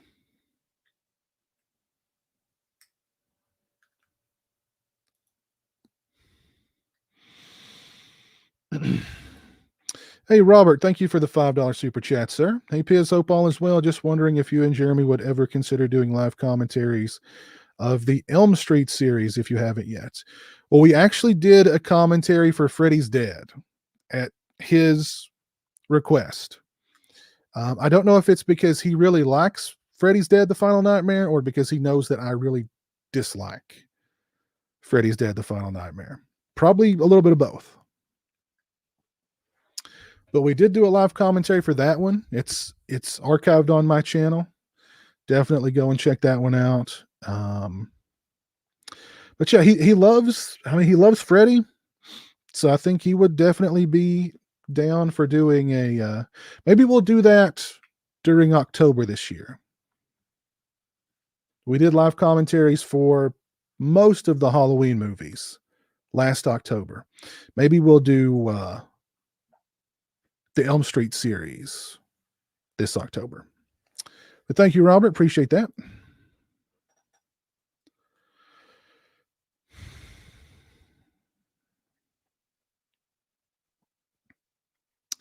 Scream needs a 4K release for the 25th anniversary. I agree. I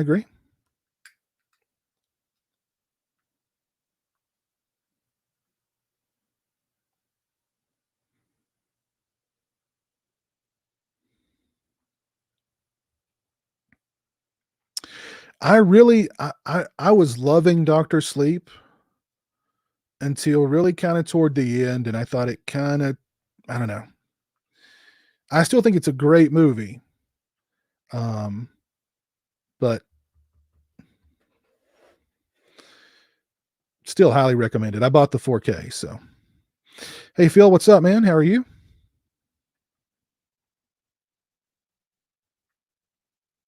James Wan doing a Nightmare on Elm Street. Jeremy is the best. I would have to agree. He's pretty cool. Piz, the Freddy's Dead commentary that you and Jeremy did was a special day. First time I ever grinned through that one.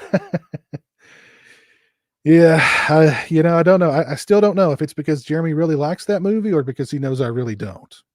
So. But he likes to come out of left field with his choices. If you ask him what his favorite Friday the 13th movie is, he'll say Part 8. If you ask him what his favorite Nightmare on Elm Street film is, he'll say Freddy's Dead. I think his favorite Halloween film is still Part 4, which isn't out of left field or anything. But we are planning on doing a My Bloody Valentine live commentary. Let's see. Valentine's Day is on a Sunday. Oh, man. We might try and do that one this Friday. Hopefully, if my schedule will allow it. We'll try and do that one on Friday. So we'll see. Maybe even earlier this week. I don't know. I'll have to kind of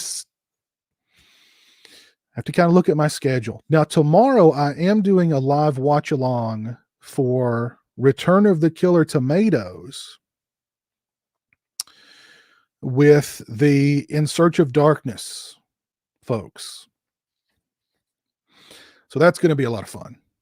I've not seen Return of the Killer Tomatoes in a while. So it'll be fun watching that with the In Search of Darkness community. And I believe Andrew Hawkins, one of the producers of In Search of Darkness, is going to be on there too. So that'll be a fun one.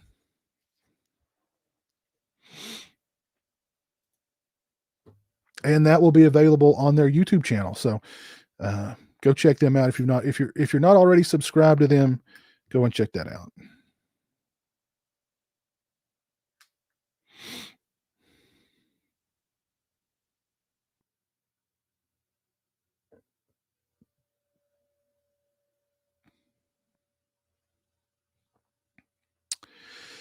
Do I think there's going to be a Scream Factory box set this year? I don't know. That I don't know.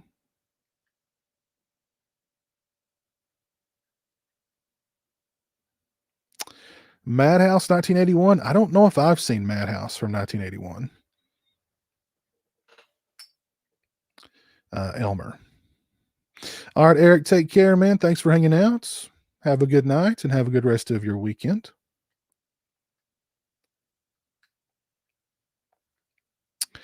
I agree with Christian, Elmer. Watch Mad Men instead. I'd watch Mad Men instead.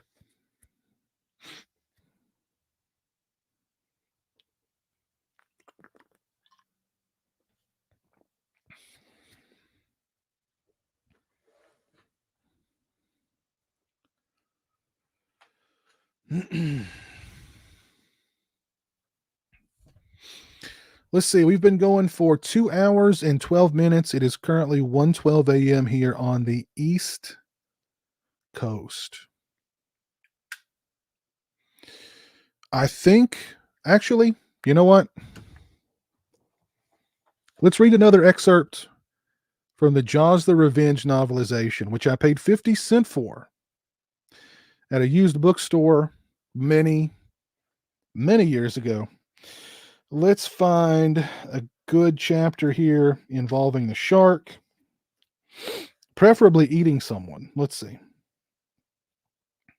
Papa Jacques, that's the name of the voodoo priest who puts the hex on the Brody family and controls the shark in the novel. It was in the original screenplay, but they decided to cut all that out. So let's find something cool here. Here we go. The point of the harpoon was digging into the flank of the great white shark. It angered him, as if a remora suckerfish had fastened himself to his jaw. All day long, the vessel that had put it there had dogged him, frightening his prey until finally he turned south. He was famished. He found sparse pickings in the southern lee of Masthead Cay. He continued south, and as he swam, the pain of the harpoon increased.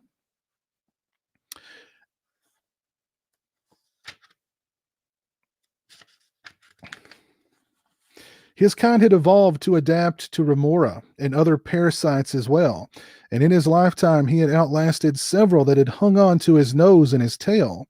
This remora enraged him, and he associated it with man. The harpoon point was festering inside him, and the shortened shaft grew sore, but the transmitter he carried on his flank did not change his life at all. Somewhere in his tiny brain, a memory remained of the boat that had dogged him everywhere the previous day, and which had caused him all his hurt. He noticed its absence and would know it when he met it once again. Something in its look and feel and smell aroused him. A deep instinct impelled him to regard the living creatures that swarmed on its back, like lice on a whale, as enemies rather than prey. Before the shock of the harpoon, there had been no room in his mind or his belly for anything but food. Now he was consumed with hate for the beings who had put it there. He cruised the open Atlantic south of Whiskey Cay for half the day and took 3 skate, a dozen yellowtails, and a score of flashing dolphinfish. He entered Spanish Galleon Cut. Here was instant action. He was suddenly aware of sharp concussions above the surface, like the 6 he had heard weeks before off Amity Beach, but in a different staccato rhythm, and many more. Pow, pow, pow, pow, pow, pow, pow, pow, pow, pow, pow, pow. The shots triggered his hunting senses, and the beat of his tail increased. He headed for the beach. I think this might be close to the banana boat scene. Let's see.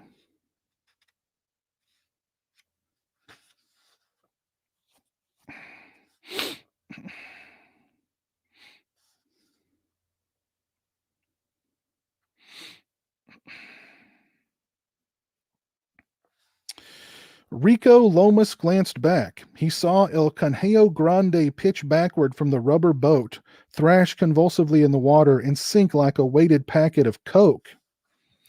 He heard a triumphant blast from Alejandro's horn and saw his driver turn back with his thumb held high. All at once the cheering stopped. Those of his campesinos who had waded out to meet him froze, then scrambled to the shore. A monstrous shadow appeared between himself and the snow-white beach. When the shark broke the surface, he had El Canjeo Grande, all 230 pounds of him, in his mouth. Blood was pouring from the great white's jaws. He grew like a gray ghost from the shallows to full height. From Rico's vantage, he dwarfed the palm trees waving beyond the strand. The shark shed a muddy stream of sand as he leapt into the bright sun. He shook his head like a terrier worrying a bone. His great black eye was glistening on Lomas. The shark tossed the dead man from his mouth and crushed down in the water once again. A sheet of spray spread out, muddied the sand. The fin, as tall as Lomas, was heading for him. He screamed in terror and flung the Uzi over his shoulder, flailing for balance, and the ski began to stall. Socorro, help, he howled. Help me, por favor. But his conqueros were fleeing as if the shark could come ashore. Rico teetered for a moment on the ski, panic clutching at his bowels. He abandoned the ski and plunged deep into the water like a child, heading up, dog paddling, afraid to take his eyes from the fin, terrified, yelping in horror. The fin was cutting him off. Slogging through hip-deep water, he tripped and went down. Help me, one of you, he pleaded. In the name of the Lord our Savior, help me now. That's some clunky dialogue. Help me, one of you. In the name of our Lord and Savior, help me now. Someone fired from the beach. The fin wavered and stopped. There was another burst of fire, and then another. The water was pocked with the dimples of pistol bullets. Rico could hear the rounds whining. That says whinnying. That's not right. Rico could hear the sounds whining as they ricocheted away. He thought of John Wayne landing on Iwo Jima's fiery sand. They must never see him crying like a woman. He turned quickly toward the water to hide his face, but he had recovered far too late. The firing had stopped. There was a deathly silence. He took a deep breath, somehow summoned a frozen smile, and turned. Well, amigos, he said, we scared that bastard Tiburon away. That's ridiculous. The shark should have ate him too. Why didn't the shark eat him? That was anticlimactic. I wanted the shark to eat him too. Oh well, that was not in the movie either.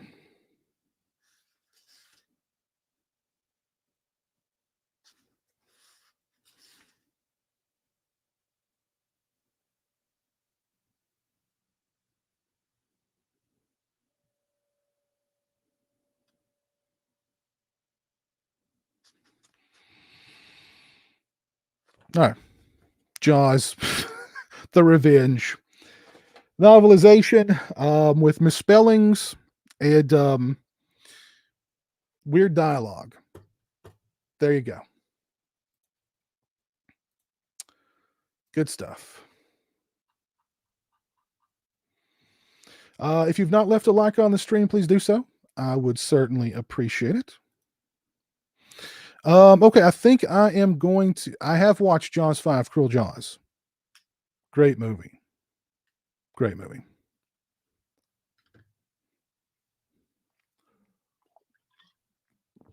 How does it end? Good question. I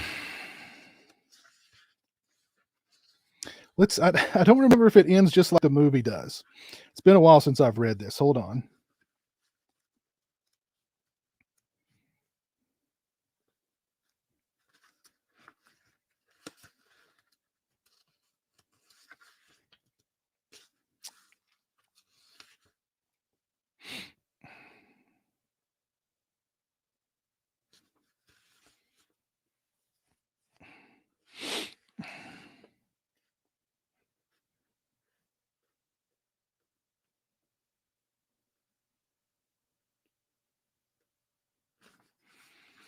Uh,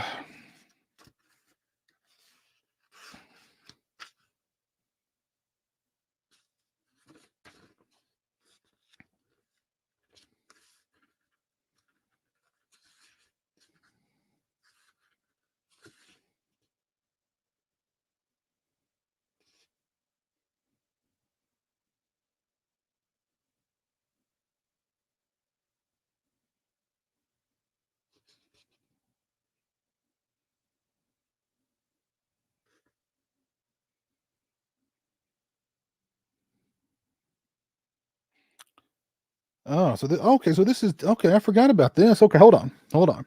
Okay, so we're on the boat at the end. You've got Mrs. Brody, Mike, and Hoagie. Okay, here we go.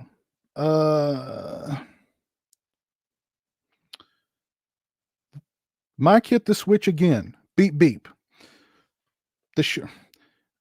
They misspelled shark. This is a novel about a shark. They misspelled shark in it.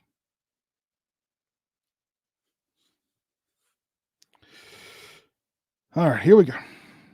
Mike hit the switch again. Beep, beep. The shark leapt again and crashed down, but now the heartbeat was gone. Then the feeblest drumbeat, halting, irregular. Bump, bump, bump.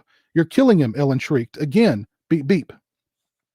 The monster sprang from the water and directly into their path. It rose higher and higher until it seemed to be dancing on its tail. From its flank protruded the shaft of the harpoon, a festering, ruddy sore, oozing blood. She gripped the wheel tightly, jammed the throttle lever forward, and aimed for the wound. When the jagged, broken bowsprit struck, it penetrated to the stem. Beep, beep. The shark grew rigid and began to shake in great, rending quakes that shook the craft from stem to stern. Beep, beep. The shark, still impaled on the jagged bowsprit, bent double, straightened like a bow released, and convulsed. The ketch trembled as if shaken by a giant invisible hand. Down by the bow, stern up, she pitched forward until water was pouring through the anchor hawse. The mainmast cracked 6 feet above the deck with a sound like a redwood falling. Slowly, then faster, the enormous pole fell aft, slamming across the quarter deck 3 feet from where they stood. She's finished, yelled Mike. He jumped forward, unlashed the inflatable from the deck house top, and tossed it over the side.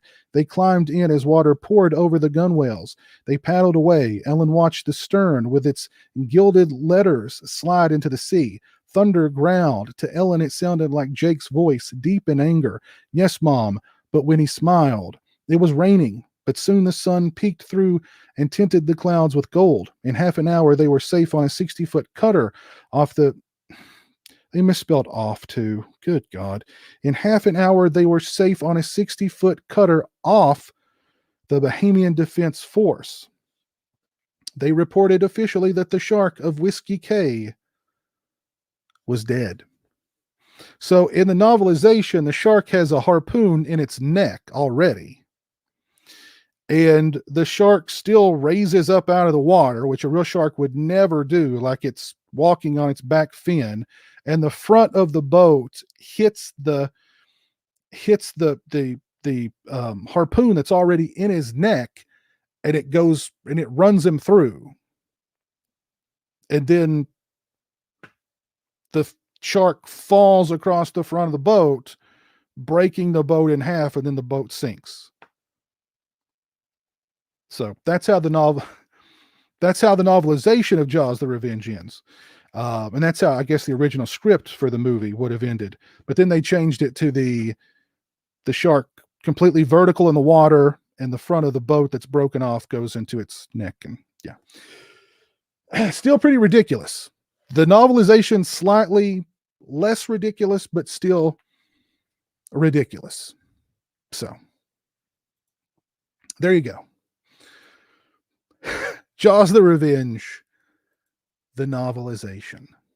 There you go. All right. I am going to call it a night on that one. This has been a really fun stream. Let me give some shout outs here. Shout out to my buddy Nico for the $10 super chat. Shout out to Joey for the $5 super chat. Thank you, Ari, for the $5 super chat. Thank you, 80s Horror Fan, for the $10 super chat. And thank you, Robert Maxwell, for the $5 super chat. Very kind of you all. And let's see who is still with me, who's still watching. Again, if you've not left a like on the stream, please do so. Thank you, Nocturnal91, Sting of the Scorpion 78, and Killer Cutie for tuning in over on Twitch. And let's see who's with me still over on YouTube. We've got Jamie's Heart, we've got Nico, we've got Phil's Creepy Videos, Katie Hawes, John McCullough, Review Booze, Sam Squanch, Jeff Overing, Texas Made Horror Hound, Christian Hanna, Jobu, Robert Long, Magic Spark 64, DJ Donley, Nitzal. Let's see. Elmer, Drum Smash 88, Craig Williams, Big Crack Rock. What's up, Big Crack Rock? 1178 Joe, Rock Music Forever, Dylan X, Francis Chainsaw Grimp, Believe in the Hype, Anthony Jordan, Toronto Freddy, Robert Maxwell. Yeah, thank you all for tuning in. This has been a fun stream. And yeah, thanks for hanging out. And have a good rest of your Saturday night, and have a great rest of your weekend. Peace. If only Prince could fly.